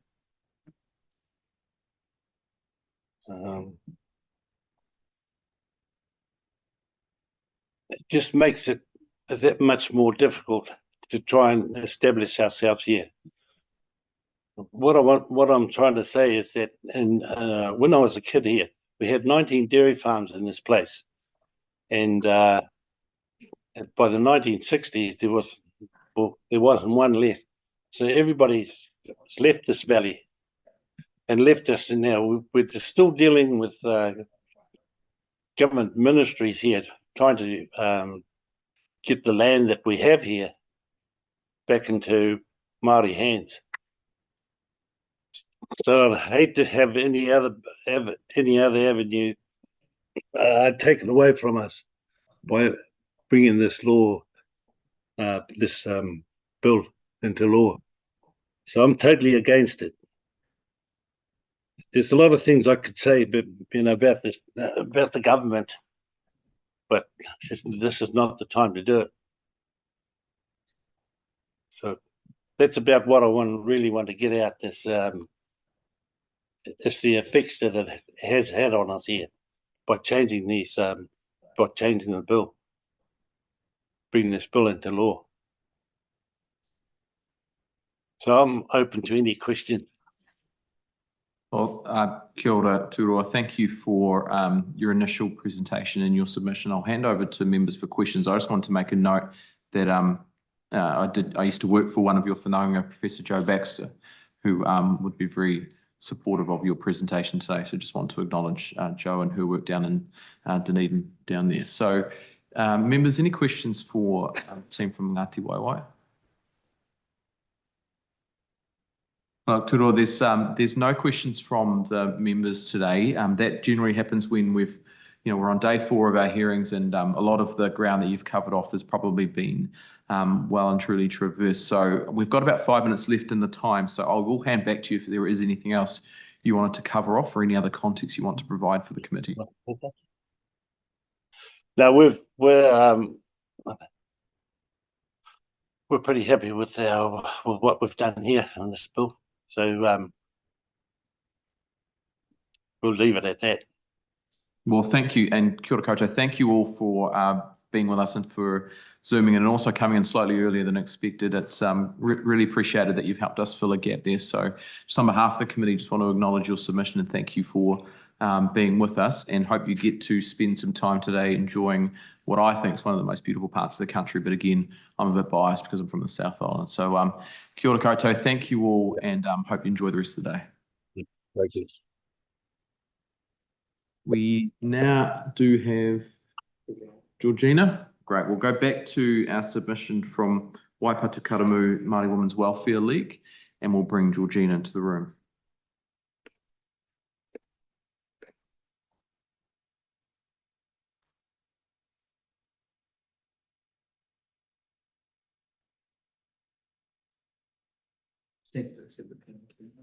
Georgina, if you can accept the panelist invite, that will allow you to be put up on screen.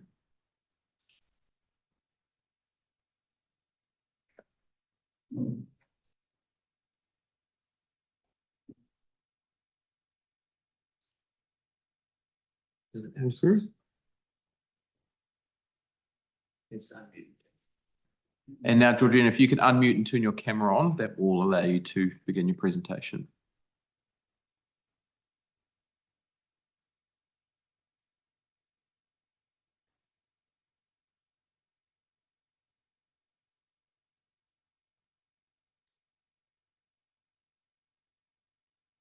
Got any contact with her? No, she's there. She's a panelist, so. Georgina, if you can hear us, if you can just unmute and turn your camera on, we can begin the submission.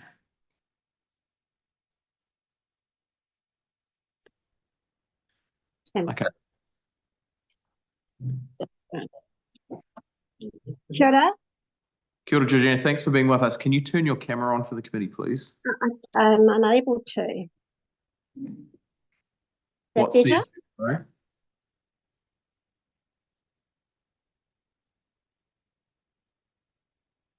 So I'll just double check, Georgina. Do you have a camera with you?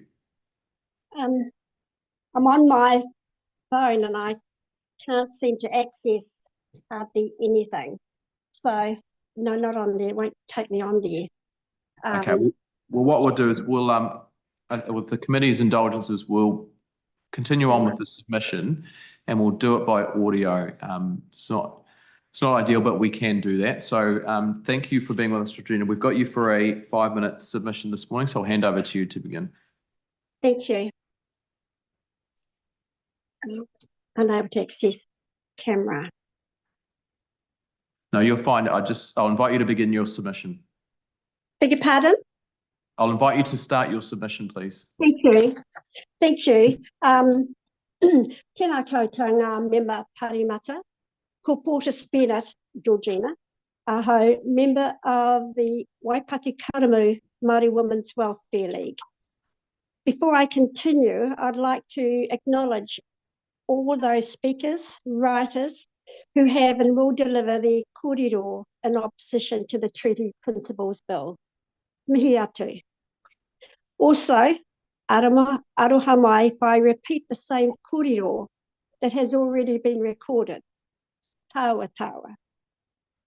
Our branch, Waipatu Karamu, has been active since 1951 and is a member of Te Rōpū Wahine Māori Toku i Te Ora, the Māori Women's Welfare League.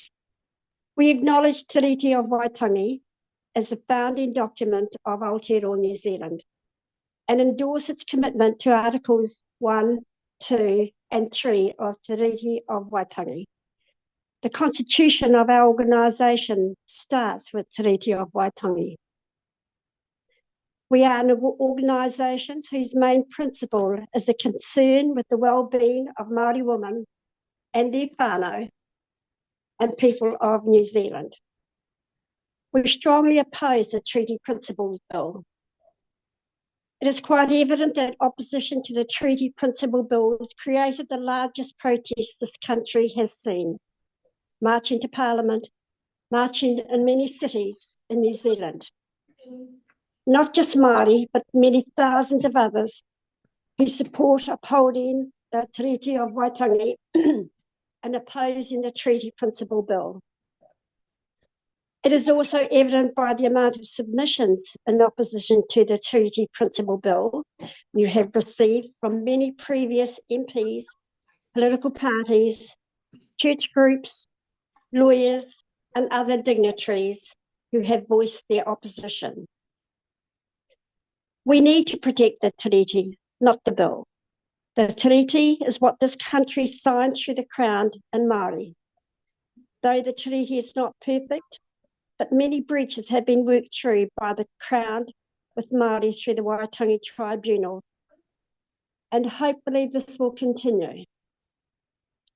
Indeed, Te Rōpū Wahine Māori, Toka Iti Ora, has spoken several times throughout the years on behalf of Māori of injustice against them. Y381, the Mana Wahine Kaupapa inquiry, set up in 1993 and is ongoing. The bill is not mandated by Māori or the Crown, only by one person through his party. Māori never ceded sovereignty. Māori were never invited to the table. No consultation, no partnership. Where is the equality in that alone, let alone equity? This treaty principle bill does not allow for any urgent claims about impending political actions affecting Māori to be addressed through the usual channels. Meaning the disestablishment of Te Aka Whai Ora, the Māori Health Authority. Within a few months of being in power, the new coalition government disestablished the Te Aka Whai Ora, Māori Health Authority. Again, there were breaches. Also, the reduction of reo being taught in schools and teachers' training. In conclusion, I'd like to end with this saying by Sir James Hanari. We have done too much not to do more. We have come too far not to go further. Nō reira, kei te mihi, kei te mihi, kei te mihi nui ki a koutou katoa. Well, kia ora, Georgina. Thank you for your submission, and apologies about the technical difficulties we had there, but we heard you loud and clear there, so just want to acknowledge your submission today on behalf of the committee, and thank you for being with us. Thank you. We don't have Margarita. We do. Okay, so we'll go now to our submission from Wayne. Oh, Wayne Mr. Mulligan, but that might be something that's happened with our printing. So Wayne Mulligan, Mr. Wayne Mulligan, thank you, Wayne. Kia ora, Wayne, thank you for being with us. We have you set down for a 5-minute presentation this morning, so I'll allow you to get your glasses before I start the clock, and then we'll hand over to you to begin your presentation. Thank you. Kia ora te chairmana, kia ora koutou te rōpū whakahaere o tēnei komiti. Mihi ana ki ngā kaumātua kui hoki haramai mai kirikiri rō ki Waikato, nau mai, rarau mai ki uria hau no whunei. E mihi atu ana ki a koutou. My name is Wayne Mulligan. I'm going to take a slightly different tack, Mr. Chairman. I think I'm going to speak much more about business investment and technology. And right from the start, I opposed the principles of the Treaty of Waitangi Bill. The bill should be withdrawn immediately, as outlined in my submission. Prime Minister, the Honourable Christopher Luxon, and the Deputy Prime Minister, the Honourable Winston Peters, should combine and show true leadership and remove this bill from the House. It's fine to say that the National Party and New Zealand First are not going to vote for it. Then kick it for touch and stop allocating taxpayers' funds, times, media, oxygen on this ill-conceived and deeply divisive intended bill, albeit it is promoted differently. The rationale is really simple. The simplistic facade of promoting this bill should be seen for what it really is: political leverage by a minor party with significant lobbying and external lobbying coming for that. The bill promotes equal rights for all, yet the overwhelming evidence is Māori do not start from an equal rights. In fact, as an uri of Parihaka, I can tell you much more about the unfair and unjust activities being a Waikato, Maniapoto, Taranaki, Inga, and Irish descent. The bill deliberately tarnishes jurisprudence, historical research, and global findings over the past decades. The bill asserts it is one law for all, yet the bill does not mean everyone is equally treated under those laws. And there's numerous reports on that.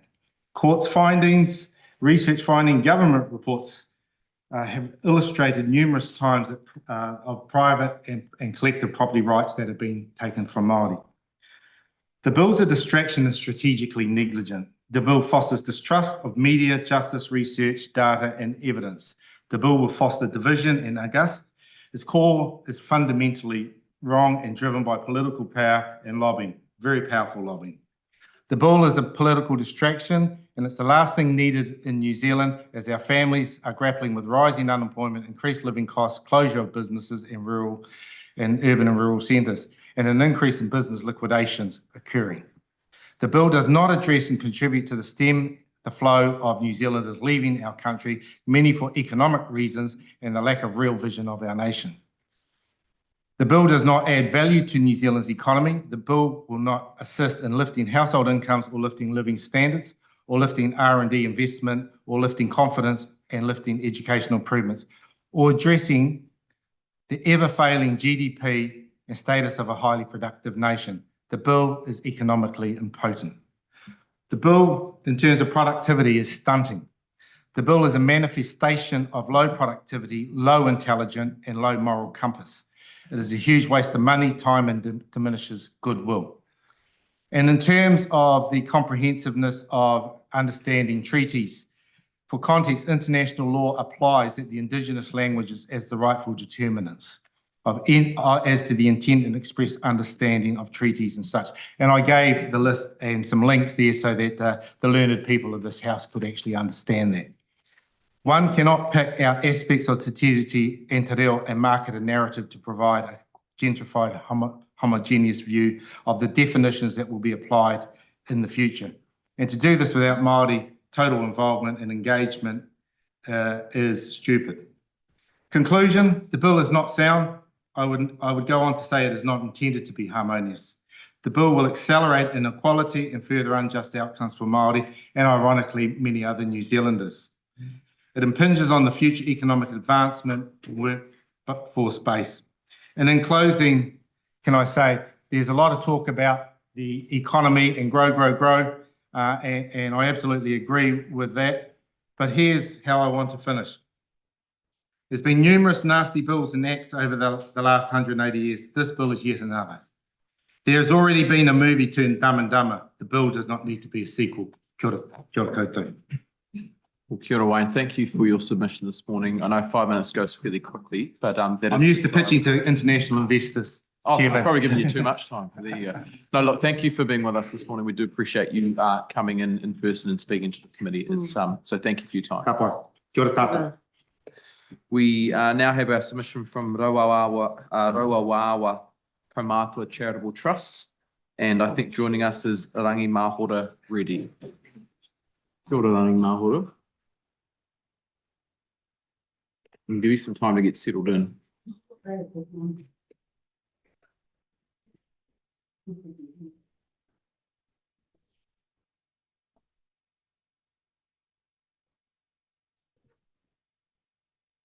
Kia ora koutou. Thank you for being with us this morning. We've got you for a 10-minute presentation, so I'll hand over to you to begin. Tēnā tātou te whare. Ko eru e rapiti tōku ingoa, e mana o te puari whakahaere o te rau awawa. Koe ne mātou e mihi atu nei kia koutou te kumuti e whakakau nei I ngā kōrero a tēnā. E pā ana ki te pire kei mui a tātou.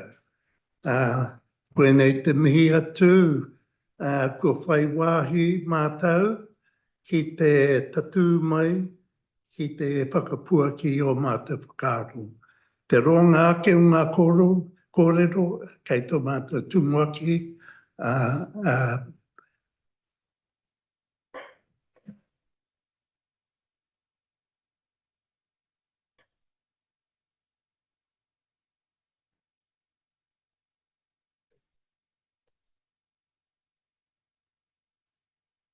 Tēnā koutou katoa, ka nui te mihi ki a koutou. I'll take our submission as read, as instructed, and just really want to emphasise the voices of our kaumātua and those that have signed our submission. So our Kaumātua Charitable Trust strongly opposes this bill. The bill proposes a direct and significant threat to the well-being, the safety and the rights of our kaumātua, both now and in the future. Kaumātua are the backbone of our whānau, our iwi and our hapu. They are the knowledge holders, and with their guidance and experience, they create a safer future for those that come behind. We believe that this bill removes key protections by centralising treaty interpretation in government hands, stripping Māori of their ability to hold the Crown accountable. Without clear community-driven safeguards, successive governments will be free to redefine treaty principles at will, creating instability and eroding trust until there are no relationships to further erode. The consequences for kaumātua will be severe. New Zealand is rapidly becoming a super-aged society, where by 2032, more than 1 in 5 people will be 65 or older, increasing to 1 in 4 by 2050. This will bring an overwhelming burden of chronic disease, housing pressure, and healthcare demands. Yet this bill removes the very mechanisms that ensure Māori kaumātua can access the cultural services they need, they require for their well-being. At a time when the well-being of our ageing population should be prioritised, this bill weakens protections for Māori-led solutions that have been essential in addressing these inequities, and there was no better time to demonstrate that than during COVID, when Māori communities across Aotearoa supported not only their own, but the many people that lived within them. Let us not forget that contribution from our Māori people. Let us not forget that contribution of our community to Aotearoa. Without treaty-based safeguards, initiatives like Rau Awa Awa, age-friendly, Mate Ware Ware initiatives risk being deprioritised, risk being defunded, risk leaving kaumātua without appropriate support. Furthermore, this bill undermines tino rangatiratanga, silencing kaumātua voices and disregarding tikanga Māori in decision-making, the lack of meaningful consideration with those most affected, our kaumātua. It disrespects their mana and dismisses the foundational principles of Te Tiriti o Waitangi.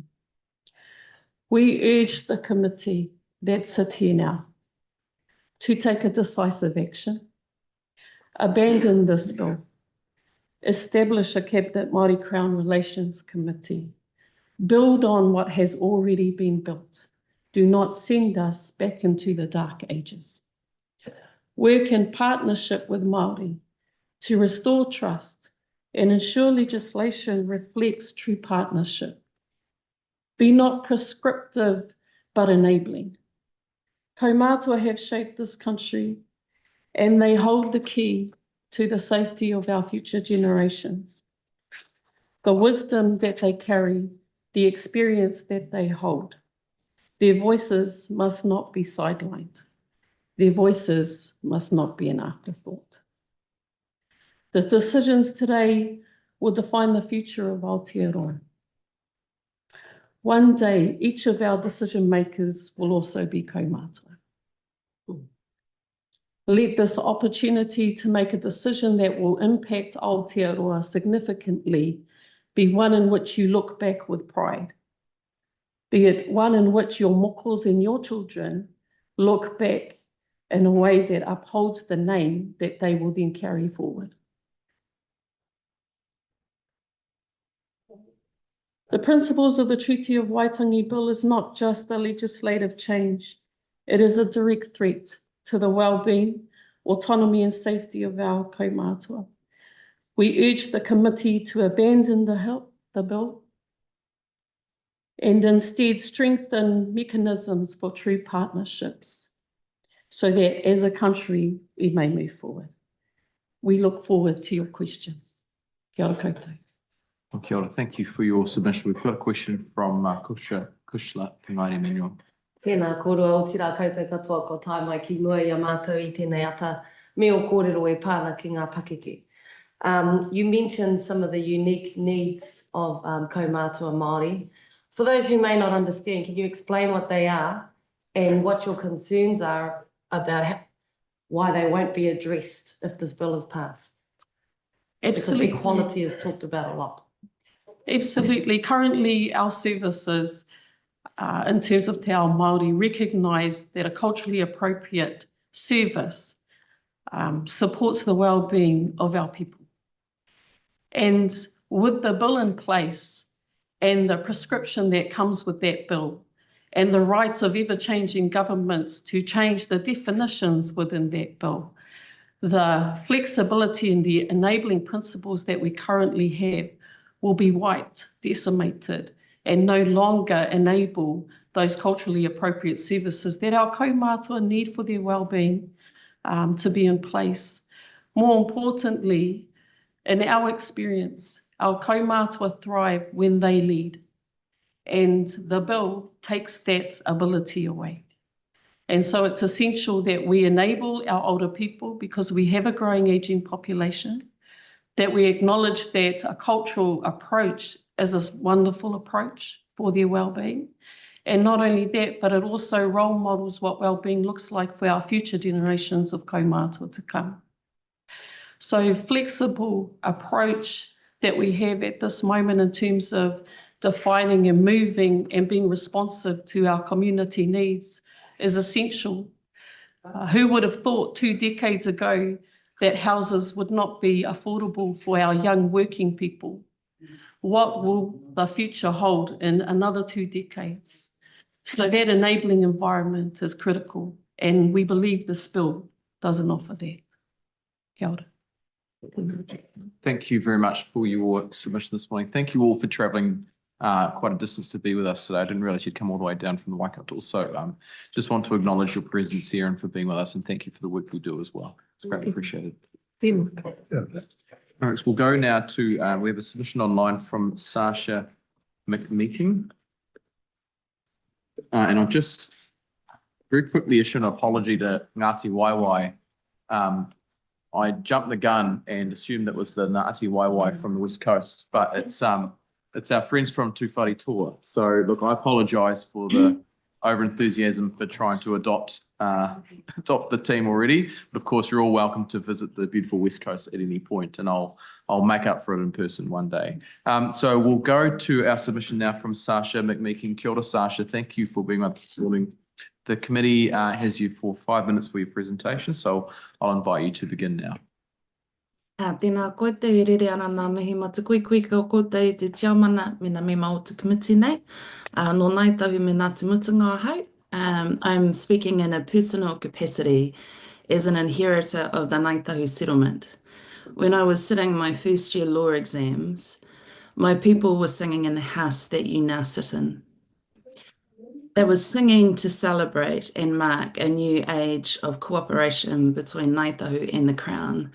And as they were singing 25 years ago, I don't imagine that they anticipated or foresaw that so many of their uri would have to speak to this bill against the harms of reductive racism of our history repeating in the current time. I don't think they imagined that I and my daughter would spend our evenings talking about a principle, a political action that undermines their legacies and their aspirations. And that we've had to do so, I think, reflects a wasteful and willful societal amnesia. that robs us of the richness of our histories, and that's being cultivated by an insidious mythology. And that mythology, I think, is a logical fallacy wrapped in a zero-sum mentality. Principle 2 in this bill reads, in short version, that Māori rights will be respected to the extent they are the same as everyone else's unless they're protected in treaty settlement. That principle is squarely an inversion of the actual purpose of Te Tiriti. The actual purpose of Te Tiriti was to recognise that Māori had prior distinctive body of rights that subsist under a distinctive legal system, and those distinctive rights were to be recognised and protected. In fact, we know by virtue of history that they weren't protected, that they were expropriated with calculated intent. And as a result, the distinctive rights that we have now, that the mythologists seem so offended by, are remediations, co-governance, participatory processes. They exist to remediate historical taking. And the mythologists are trying to obscure why we need these things in a way that presents it as government can't possibly accommodate difference or differential treatment, when that's the very business of government on a daily basis, whether it's tax brackets or localised responses to natural disasters or different visa entitlements. Democracy in our political system is capable of embracing difference, and societies flourish in diversity. That this dirty politics of distraction is happening reverberates Ruth Bader Ginsburg's insight that to the privileged equality seems like oppression. Principle 3 has a similar logical inconsistency. It pretends a false neutrality like a snake oil salesman's pitch, trying to present that the system is fair when we all know that the system is actually stacked. The odds are stacked against everybody enjoying fundamental human rights. And some of those stacking of odds was done with the same calculated misintent as historical takings. Māori political seats weren't created to give Māori political voice. They were created to disenfranchise Māori political representation at a time of numerical supremacy. Māori health workers don't change the way the odds are stacked in the health system. They just help those they can to overcome the odds. And as we know, all of the system settings designed to change the odds are being systematically dismantled. My 7-year-old daughter urged this committee to understand that this bill, in her words, makes the House of Parliament haunted because those who have passed away will be upset by it. And this haunting will last beyond the rejection of this bill because it undoes legacies and life works that matter to our nation. And that irresponsible disregard for legacy is all the more shocking when seen against temporary displays of the actual intent of Te Tiriti. Ngāi Tahu and a Māori Response Network reached 10,000 people after the Christchurch earthquake in the worst affected suburbs. That is the spirit and intent of the treaty in action. Nā reira, tēnā rā koutou. Kia ora, Sasha. Thank you for your submission this morning. That's the 5 minutes. I know it goes quickly, but just want to acknowledge you being with the committee and for providing your submission today. Thank you. We now want to invite representatives from the Justice and Peace Commission, Catholic Diocese of Auckland. And I've got a list before me, but I'll assume that it's a combination of Lorraine, Manuel, Kathleen with us. Kia ora koutou. Thank you for being with the committee. We have you for a 10-minute submission this morning, so I'll hand over to you to begin your presentation. Kia ora koutou. My name is Lorraine Elliott. I am the Vicar for Social Impact of the Catholic Diocese of Auckland.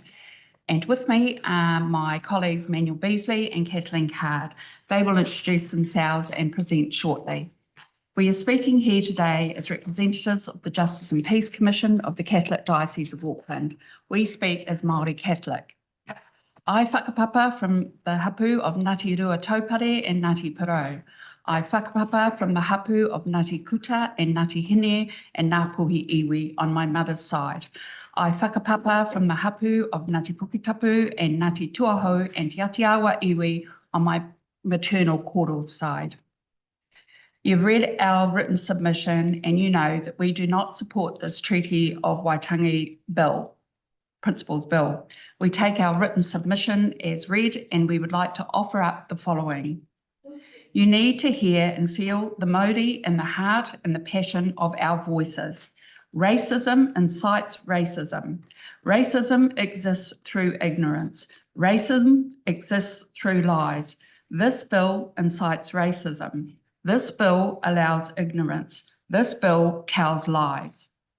Our tupuna who signed Te Tiriti o Waitangi had wisdom and foresight. Our tupuna were thriving entrepreneurs, proud leaders, loving, caring parents, successful traders, successful farmers, studying astrology, teaching astrology, doctors of healing, doctors of hope, experts of science, experts of the environment, experts of mātauranga Māori. Our tupuna never ever signed up to racism. They never signed up to their mokopuna standing 6 feet back from the start line, pushed into poverty because of land confiscation, poor health because they did not receive mainstream health care, and treated as poor natives at native schools on land owned by whānau, hapu and iwi. But that is what my 96-year-old mother has lived with her whole life. My father was caned on his first day at school for saying ha instead of what. There is no way in hell that our tupuna signed up for this blatant discrimination and racism. My parents educated me and my siblings to expect the right to be a first-class citizen of Aotearoa, to expect the right to be proud, educated, professional Māori, and to not leave our treasured culture and Māori at the door when entering the Pākehā world, to not lie, to reject and fight against racism on all fronts, and to care for those who have dropped by the wayside through intergenerational trauma, poverty, drugs and alcohol abuse, brought on by land confiscation and intergenerational trauma. Government needs to right the wrongs according to Te Tiriti o Waitangi. Government needs to whakarongo and kōrero with iwi, hapu and Māori communities, not dictate to its Indigenous people. We are highly intelligent, professionally qualified, fully competent Māori. Fully competent in our understanding of Te Tiriti o Waitangi, fully competent or learning in our reo. Do not dictate. We won't stand for it. And government, including select committees, need to go to Te Tiriti o Waitangi school, kura kaupapa, to learn about the lies, to learn about the racism, to learn about the injustices, to learn about the ignorance, but most importantly, to learn about what our tupuna actually signed up to in Te Tiriti o Waitangi for us, their mokopuna, for their future generations, my mokopuna. When you listen and you learn, you will learn to understand the depth of their wisdom, their foresight, their vision of the future, and their love for us, their mokopuna, and the depth of their love for the reo, for the whenua, for the moana, for the awa, for the maunga, for the ngāhere. Our Māori, our tupuna Māori, and our DNA and our tupuna DNA is imprinted in Aotearoa forever. Take the time to whakarongo, to listen, to learn. Toi tū te tupuna, toi tū te tiriti, toi tū te tangata. Kia ora. Kia ora. Kia ora koutou, ko Kathleen Ngarono Kād tōku ingoa, ko rākau tapu te maunga, ko tapu ai te awa, ko hokianga te moana, ko ngai tūpoto te marae, ko ngai tūpoto ki motakraka te hapu, ko te rarawa te iwi, on my mother's side, Ngāti Pākehā, on my father's from Palmerston North. the best of both worlds, or not, depending on where you sit on this argument. We thank you for allowing us to speak today and acknowledge the limited time. I'll be brief as my submission is commission-based. I am the Executive Secretary to the Justice and Peace Commission, Catholic Diocese of Auckland. As a Catholic Justice and Peace Commission, we hold the principles of human dignity, solidarity, subsidiarity, and the common good at the heart of our mission. With this foundation, we strongly oppose the principles of the Treaty of Waitangi Bill as it threatens to distort the true spirit and meaning of Te Treaty o Waitangi. We recognise Māori as equal treaty partners, worthy not only of a seat at the table, but also of autonomy to govern their own lands and affairs. The Catholic Church throughout its history in Aotearoa has consistently affirmed the importance of protecting Māori culture, language, and governance. This is not a commitment we take lightly. It's a call to stand in solidarity with Māori in their efforts to reclaim, preserve, persevere, and celebrate their cultural identity. With this bill, seeks to undermine, if not completely erase. Reconciliation is a core Catholic value, requiring us to look honestly at our past and take responsibility for the wrongs committed. In my own journey, I continue to grapple with my dual identity of Māori and Pākehā. I find myself wrestling with the legacy of colonisation and the ongoing injustices Māori continue to face. It's an uncomfortable process of self-reflection and examination, but I find that reconciliation is not just about forgiveness. It's about transforming hurt and division into opportunities for healing and peace. True reconciliation requires action, self-awareness, a commitment to creating a future where the scars of history no longer define us. This bill fails to honour the peaceful vision of kotahitanga and mutual respect laid out in Te Treaty o Waitangi. You cannot heal what is not acknowledged. Reconciliation at its core requires that we live out the principles of justice, freedom, and faith. The treaty is not just a historical document. It is a given word to partnership. It is a living commitment. Reflecting on my own experiences growing up in Australia, I learned more about Captain Cook and the First Fleet than I ever did of the First Nations Indigenous peoples of Australia. Living in Aotearoa now, I must confront my own identity in relation to Treaty of Waitangi and ask, how does the treaty relate to me in 2025? After 5 years in Aotearoa, I can't fully claim to be a Kiwi, but I'm learning to accept and connect with my Māori heritage. I've experienced a shift in understanding through learning he papareo with my colleagues at the diocese, participating in Hikoe mo te Treaty in Tamaki Makaurau, and attending the 187th year anniversary of Catholic Mass, celebrated in the cradle of our faith whenua, the Far North Hokianga. These moments have deepened my spiritual connection to the land, and what I am learning are my people, helping me understand a greater part of who I am. It is my understanding that we are the living embodiments of a promise made 185 years ago through Te Treaty. I don't believe this bill respects that promise.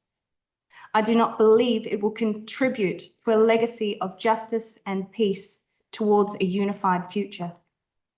What I will acknowledge is one positive outcome of this bill. It has united us in opposition more than it has divided us. That is he tangata, the people, iwi and non-iwi, Māori and non-Māori, religious and non-religious. People from all walks of life have come together in a movement of kotahitanga, of unity. That is a minor miracle in itself, and one we should not take for granted or lightly. Well, kia ora koutou. Thank you for your submission this morning. That's all the time we have for us. So I just want to acknowledge your presence here, and just on behalf of the committee, thank you for your contribution. Kia ora. We now have a submission from Stuart Fraser.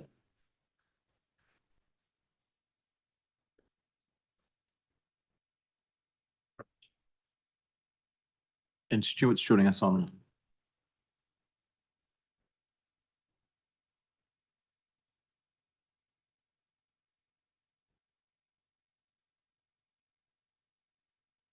Good morning. Stuart.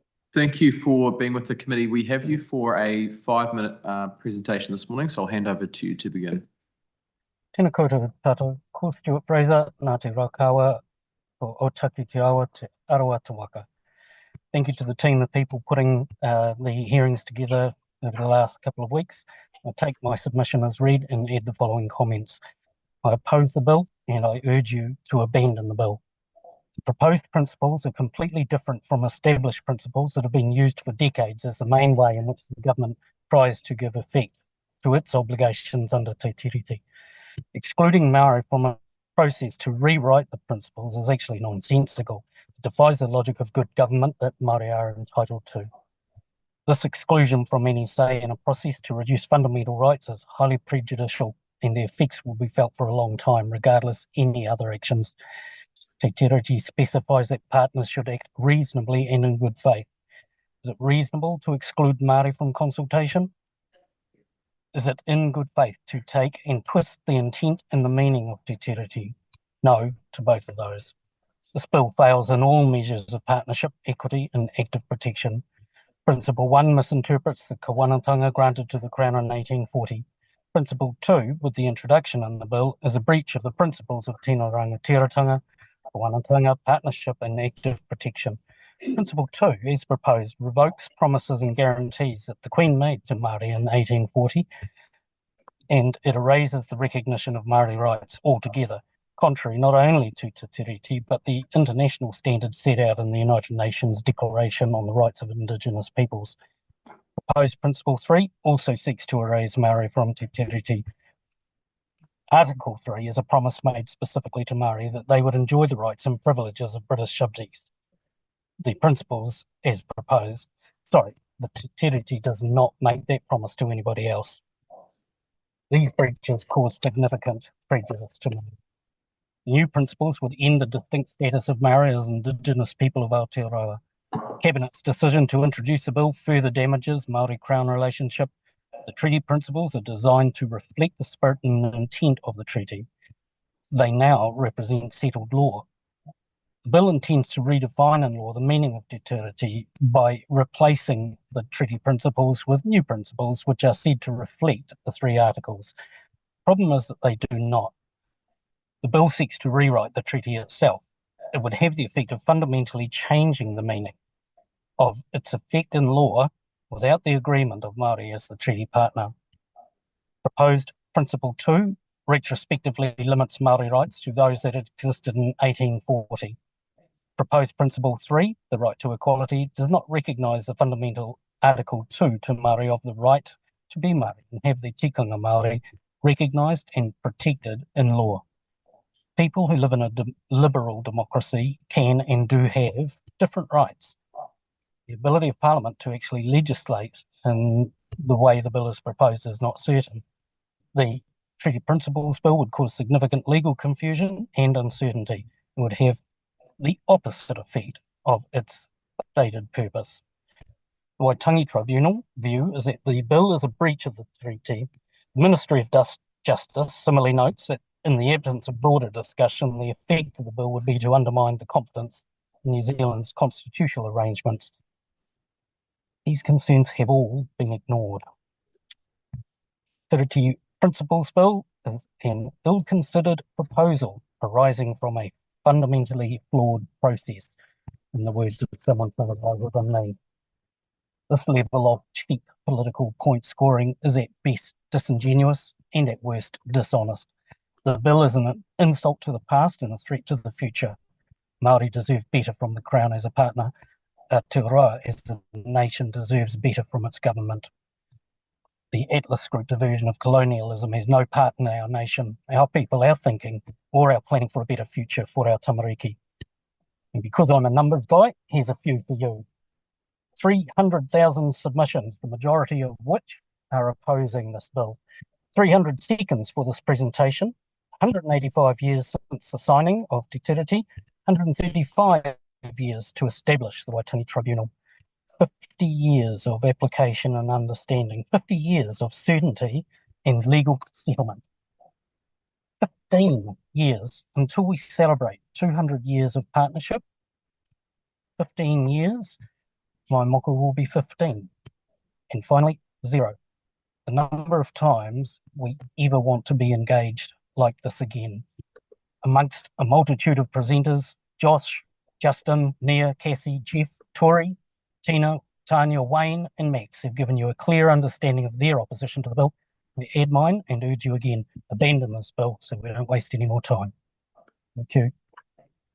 Thank you, Stuart. That's the 5 minutes we have this morning. So just on behalf of the committee, thank you for your presentation and being with us. Kia ora. We're going to go to submission from Makareta Tawaroa. And I'll invite Makareta to the table. Look, I'll just clarify something Stuart said there. He mentioned some numbers around submissions and whether or not those submissions are for or against. Now, the committee doesn't actually have those details, so please don't take those as being accurate.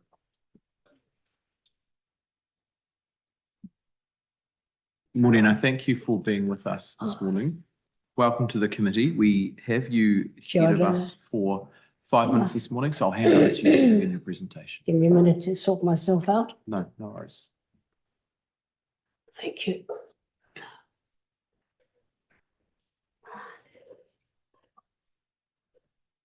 Tēnā koutou I te komiti taketure. My name is Margareta Takehia Tawaroa, and I'm from Te Awatupua, ko Te Awa, ko. I'm here to oppose the Treaty Principles Bill because it lacks the proper consultation with Māori and others. True consultation is the cornerstone of New Zealand's constitutional framework, which this bill doesn't honour. It wants to write a new te tiriti that distorts the real meaning. What I don't like about it is its dishonesty, which really disturbs me. It diminishes Māori rights and our ability to be self-determining. It sows division and incites anti-Māori sentiment, which I have met quite a lot in the last little while. This bill, according to te reo experts, is based on a highly inaccurate translation that breaches international ethical standards of translation and risks enshrining fiction as legal fact. And that is very disturbing. It will erode the protections provided by Te Tiriti o Waitangi, which we have enjoyed in some form. It will have wide-ranging and wide-reaching effects for Māori and all the social ills that we can think of.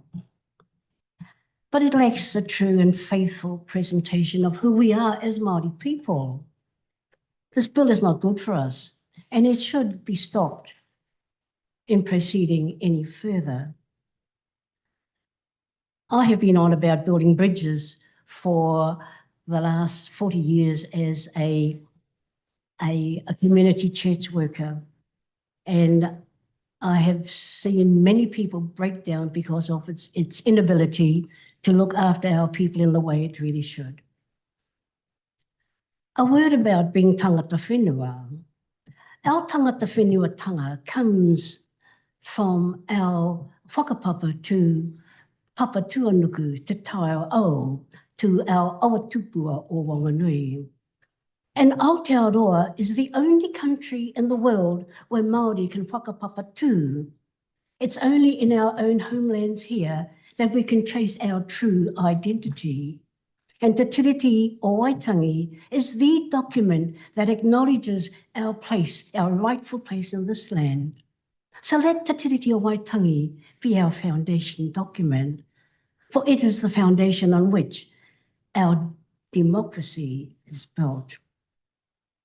Now, partners consult each other. Relationships between the Crown and Hapu and iwi is the defining characteristic of Te Tiriti. Dissecting Articles 1, 2, and 3 and considering them independently of each other makes little sense and misses the point, since Te Tiriti provisions are broad rather than specific, and the Māori and the English text differ on substantial points. So this bill really should be looking at the articles of Te Tiriti. The government has the responsibility to govern and to make laws that are consistent with the tino rangatiratanga. The rights of iwi to control their own resources should be reflected in law. Avenues should exist through which government and iwi can negotiate, and policies that affect our cultural, social, economic well-being for all New Zealanders. I want to quote from Her Majesty the late Queen Elizabeth II, the great-great-granddaughter of Queen Victoria, under whose authority Te Tiriti o Waitangi was written. Quote, whatever may have happened in the past and whatever the future may bring, it remains the sacred duty of the Crown today, as in 1840, to stand by Te Tiriti o Waitangi, to ensure that the trust of the Māori people is never betrayed. Nō reira, e te komiti tēnā tātou katoa. Kia ora. Thank you. Tēnā koe, Margarita. Thank you for your submission today. No, it was very appreciated by the committee. We just want to thank you for being with us and for your support for us as well. Questions? Do we have Mahina Arangi? So our next submission was online, and joining us online is Mahina Arangi Koata Hawa Arawira. Kia ora. Kia ora, Mahina. Thank you for joining the committee. We've got you scheduled for a 10-minute submission this morning, so I'll hand over to you to begin your presentation. Thank you. Te okanga Māori ora ki te rangi taki timu, te okanga Māori ora ki te whenua taki timu, te tarapaike o ka hunguruti hei Māori ora. Me hiana ki a koutou katoa, ko whai wāhi mai ki roto i ēnei tāpaitanga, mo te pire mo te tiriti o Waitangi, kei te pai kōmiti e me hiana ki a koutou. James, tēnui. Today, I'm speaking in the context of kaiako Māori. I currently am a kaiako Māori in a kura kaupapa Māori at wharekura level.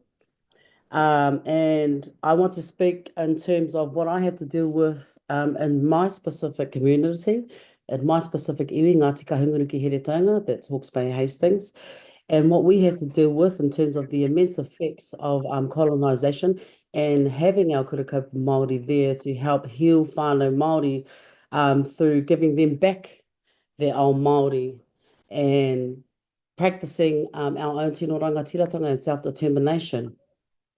So in my submission, which I obviously know that you guys have already seen and read, I speak about what tino rangatiratanga being a part of law looks like for a Māori child of Heretaunga and kura kaupapa specifically.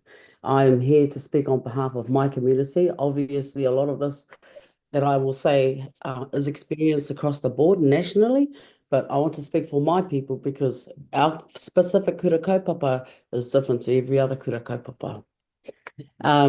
First and foremost, I wanted to talk about the opportunity our tamariki Māori have to a Māori educational environment that is mandated by law. Currently, that's what we are in.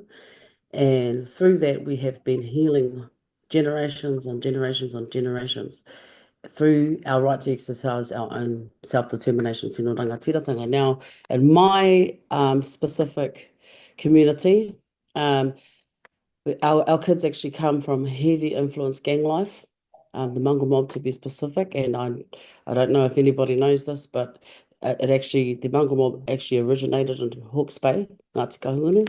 And so you can imagine how strong that influence is. And I wanted to bring that to the forefront because it's a real thing when it comes to tino rangatiratanga. It's a real thing when dealing with the effects of colonisation.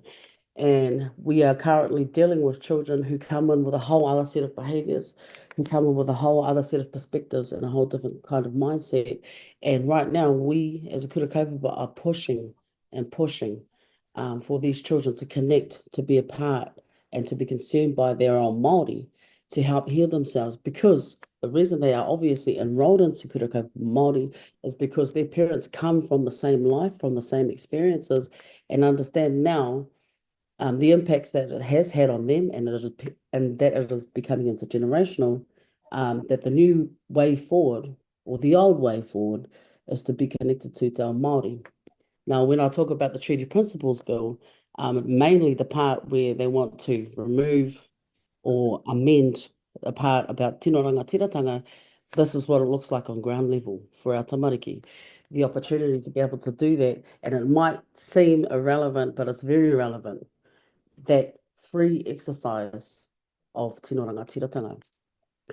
Currently, kura kaupapa Māori are special charter schools, and it's almost as if we are different to the mainstream, but for us, in Heretaunga, Te Ao Māori is our mainstream, it's our lifeline for our tamariki and our whānau. So many lives have been saved, and so many souls have been saved. People are now starting to understand the importance of why whenua, kaitiakitanga, just through kura kaupapa Māori. And kura kaupapa Māori have now become the new marae hub for a lot of communities across Aotearoa, because we are actively in there trying to instill this into our tamariki so that they understand who they are and what their tino rangatiratanga is. I quote Kāretu Te Hei Koko Mataira, one of the writers of the writer of the Tuakiri o Te Tangata. She says, in which we all believe, and it has been proven, our identity is made up of Māori, tapuihi, manawehi, iho matua, pū manawa, whatu manawa, ngākau, iho pū manawa, ngākau, me hinengaro, all of these small parts are little cogs in what makes up us who we are. And for a long time, Māori have been distant and disconnected from who we are, and that is what kura kaupapa Māori provide for our kids. So for children in Heretaunga who currently experience hard impacts of gang life, this is healing, and this is healing for them.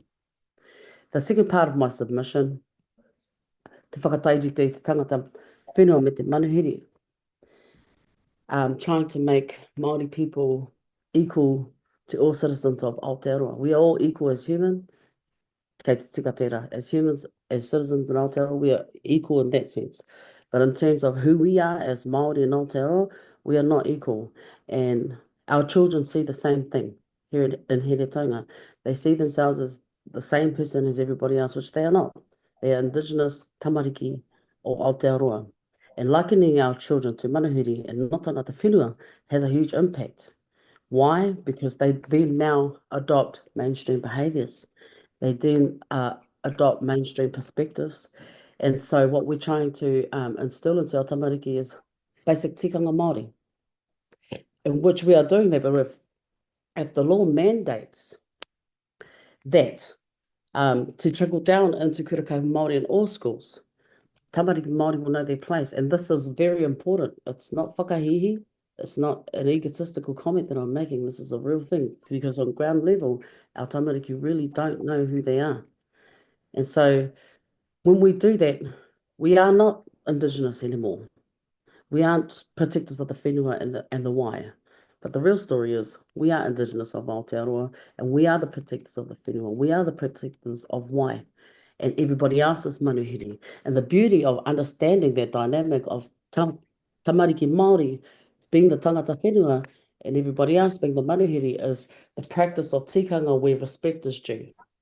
Acknowledging manuhiri. According to tikanga Māori, tangata whenua must not takahi on manuhiri. He marae takahi manuhiri, he marae puehu. We must host, we must manaki, we must love and care for all manuhiri who come to us with respect and peace. Children in kura kaupapa Māori are still unlearning mainstream behaviours and thoughts, like I said before.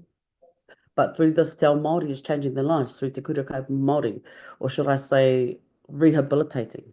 I see this every single day.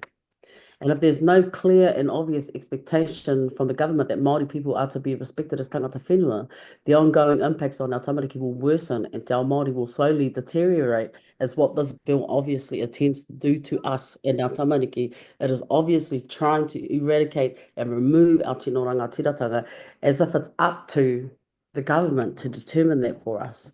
Now, my recommendations are, it's not up to any other iwi, not Pākehā, not kawana, not governments, to determine or assess what tino rangatiratanga is to Māori. It is up to Māori to determine that.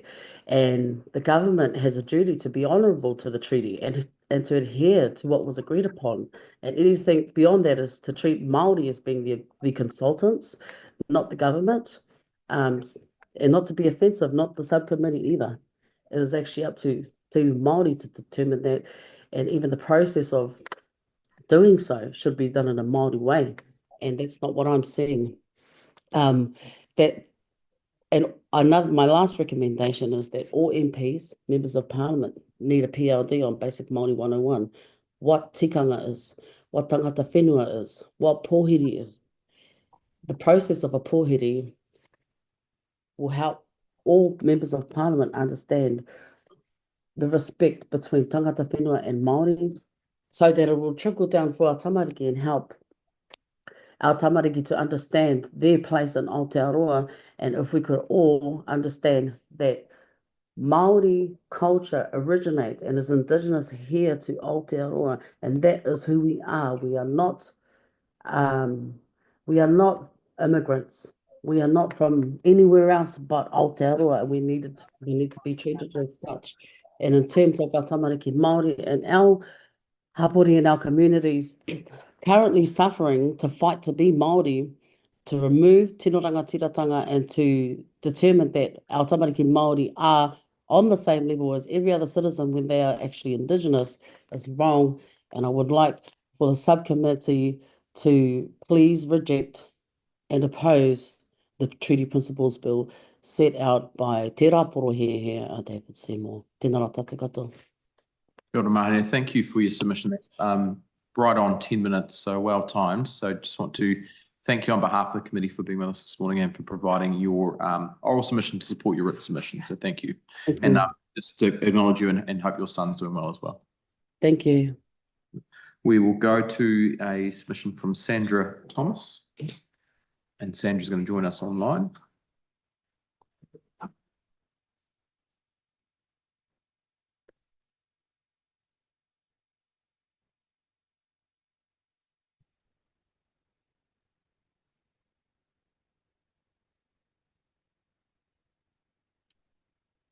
Sandra, Dr. Thomas, good morning. Thank you for being with the committee. We have you for a 5-minute submission this morning, so I'll hand over to you to begin your presentation. Oh, thank you. Tēnā koutou katoa. Thank you for your time. I'm Dr. Sandra Thomas. I oppose the Treaty Principles Bill, and my submission is based on my experience as a Crown official supporting the Honourable Douglas Graham in the negotiation of the first of the treaty claim settlements of the modern era, which was the Waikato Tainui Raupatu claim settlement of 1995. And that settlement dealt with the wrongful confiscation of 1.6 million acres of land in Waikato in 1865.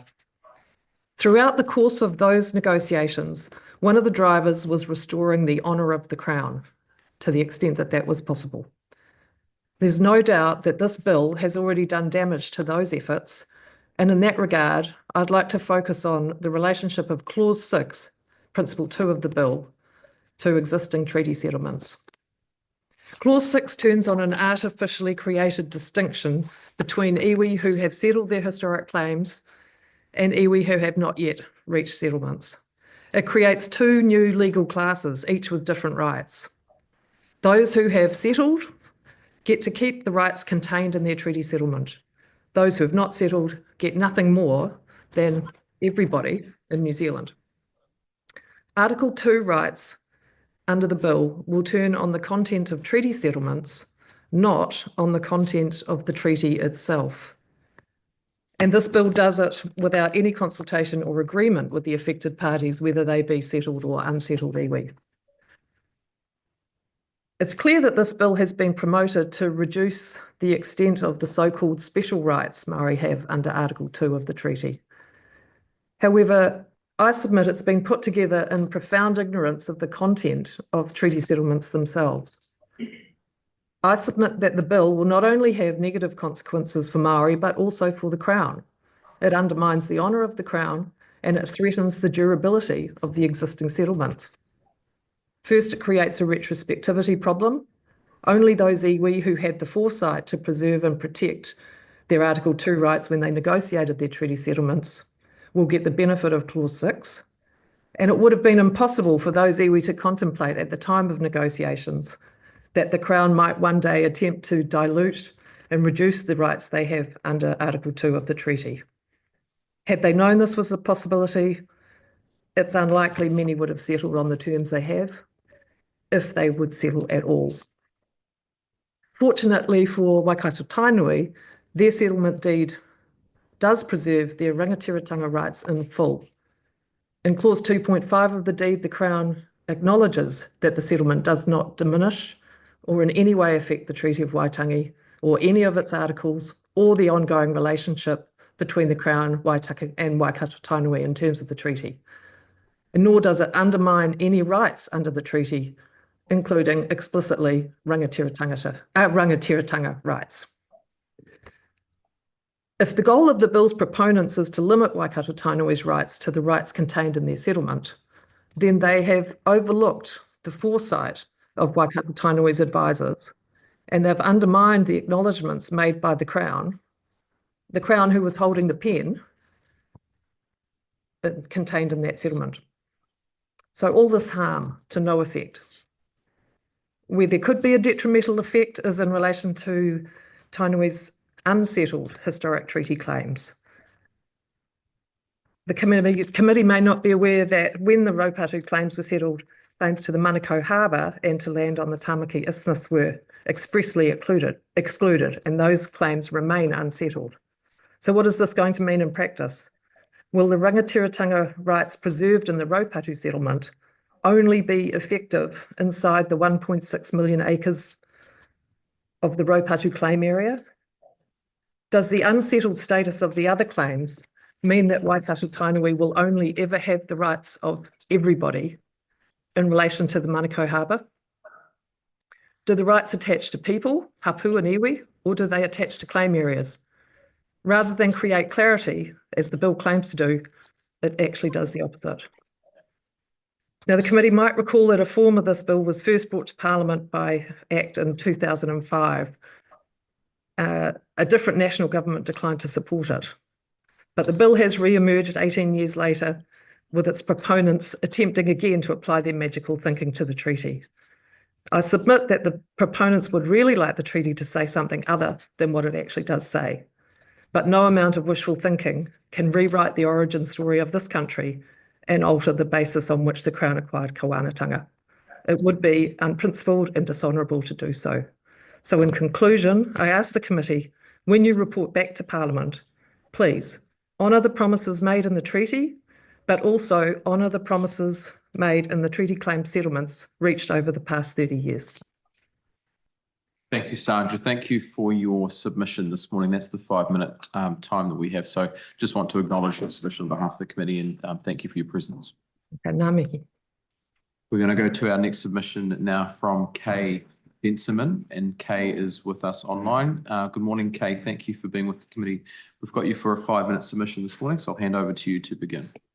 Tēnā koe. Ko ai au, no airana ko te rana tia mana paina I ngā rangi o kutupuna, no reira he tangata tiriti ahau, no kutiwiwi.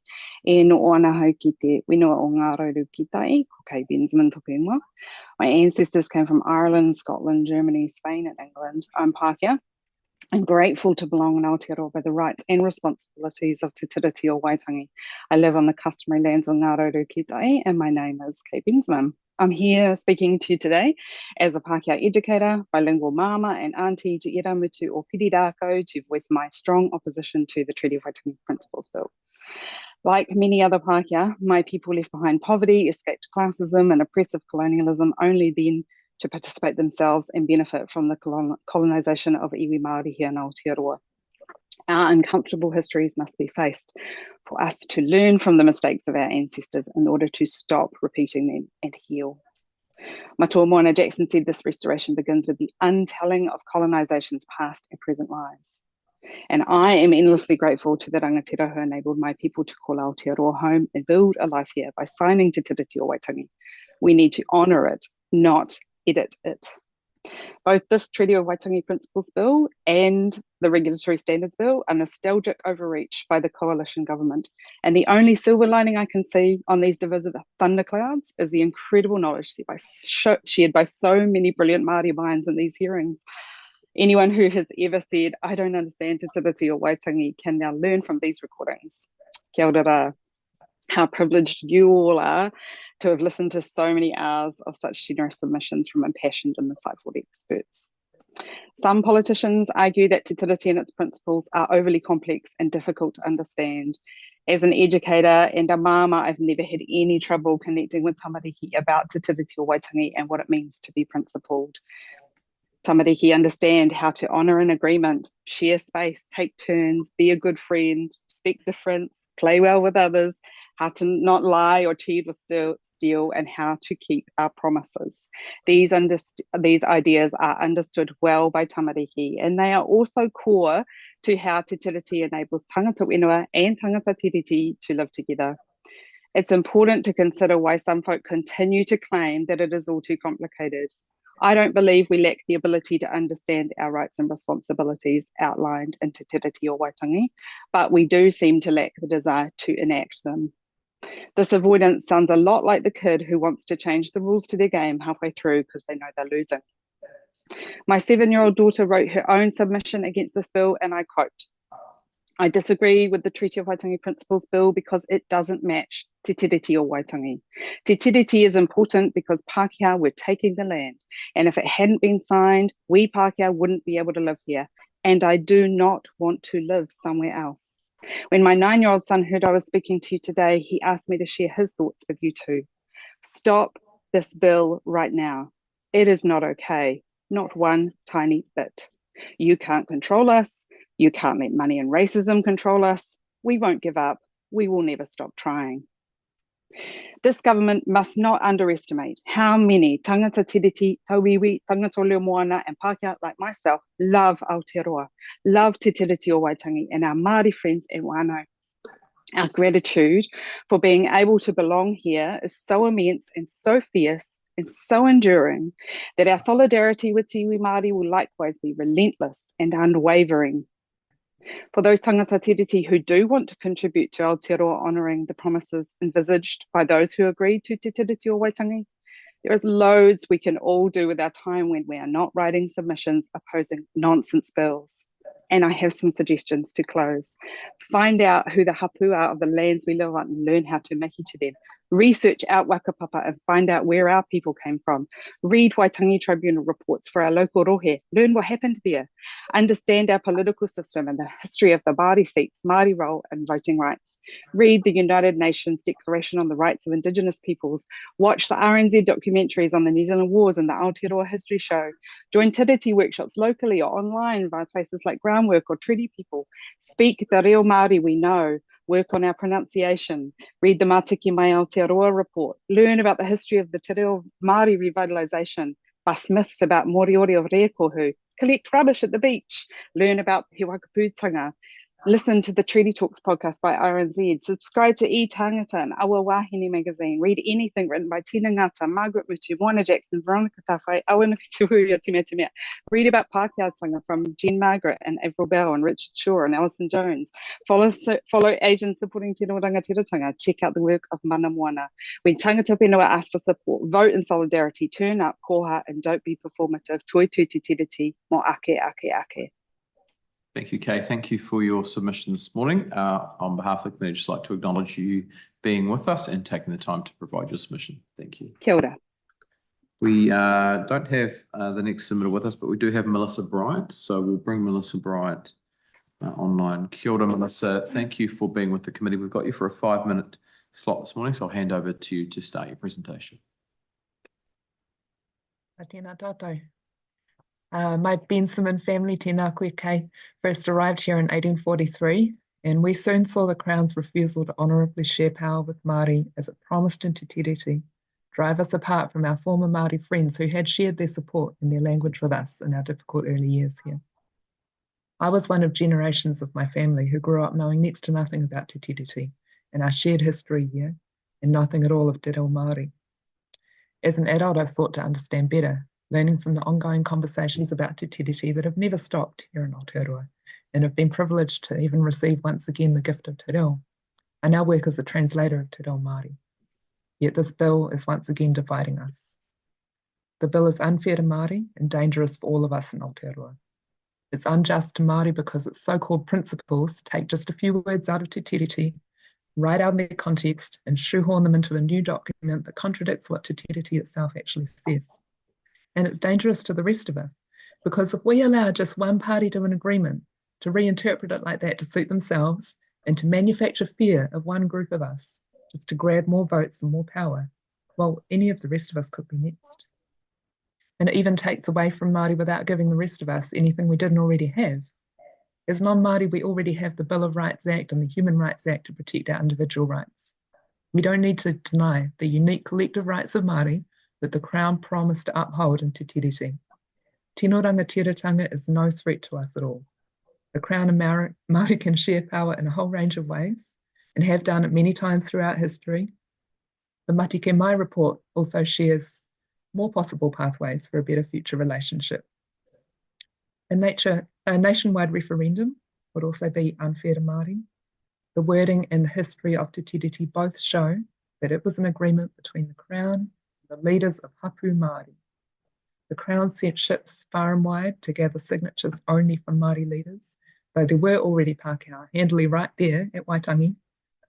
And again, as non-Māori, our own relationships with the Crown are already protected by our other constitutional documents. There'd be no benefit for us in outvoting Māori in a lopsided referendum to pretend we're on Te Tiriti as well as all that. Another reason the bill is dangerous for all of us is that in undermining the protection that Te Tiriti promised for the collective rights of Māori, it disrupts their ability to work collectively, as they so often have, to protect the things that matter to all of us, like a clean, safe environment and collective assets we need to survive.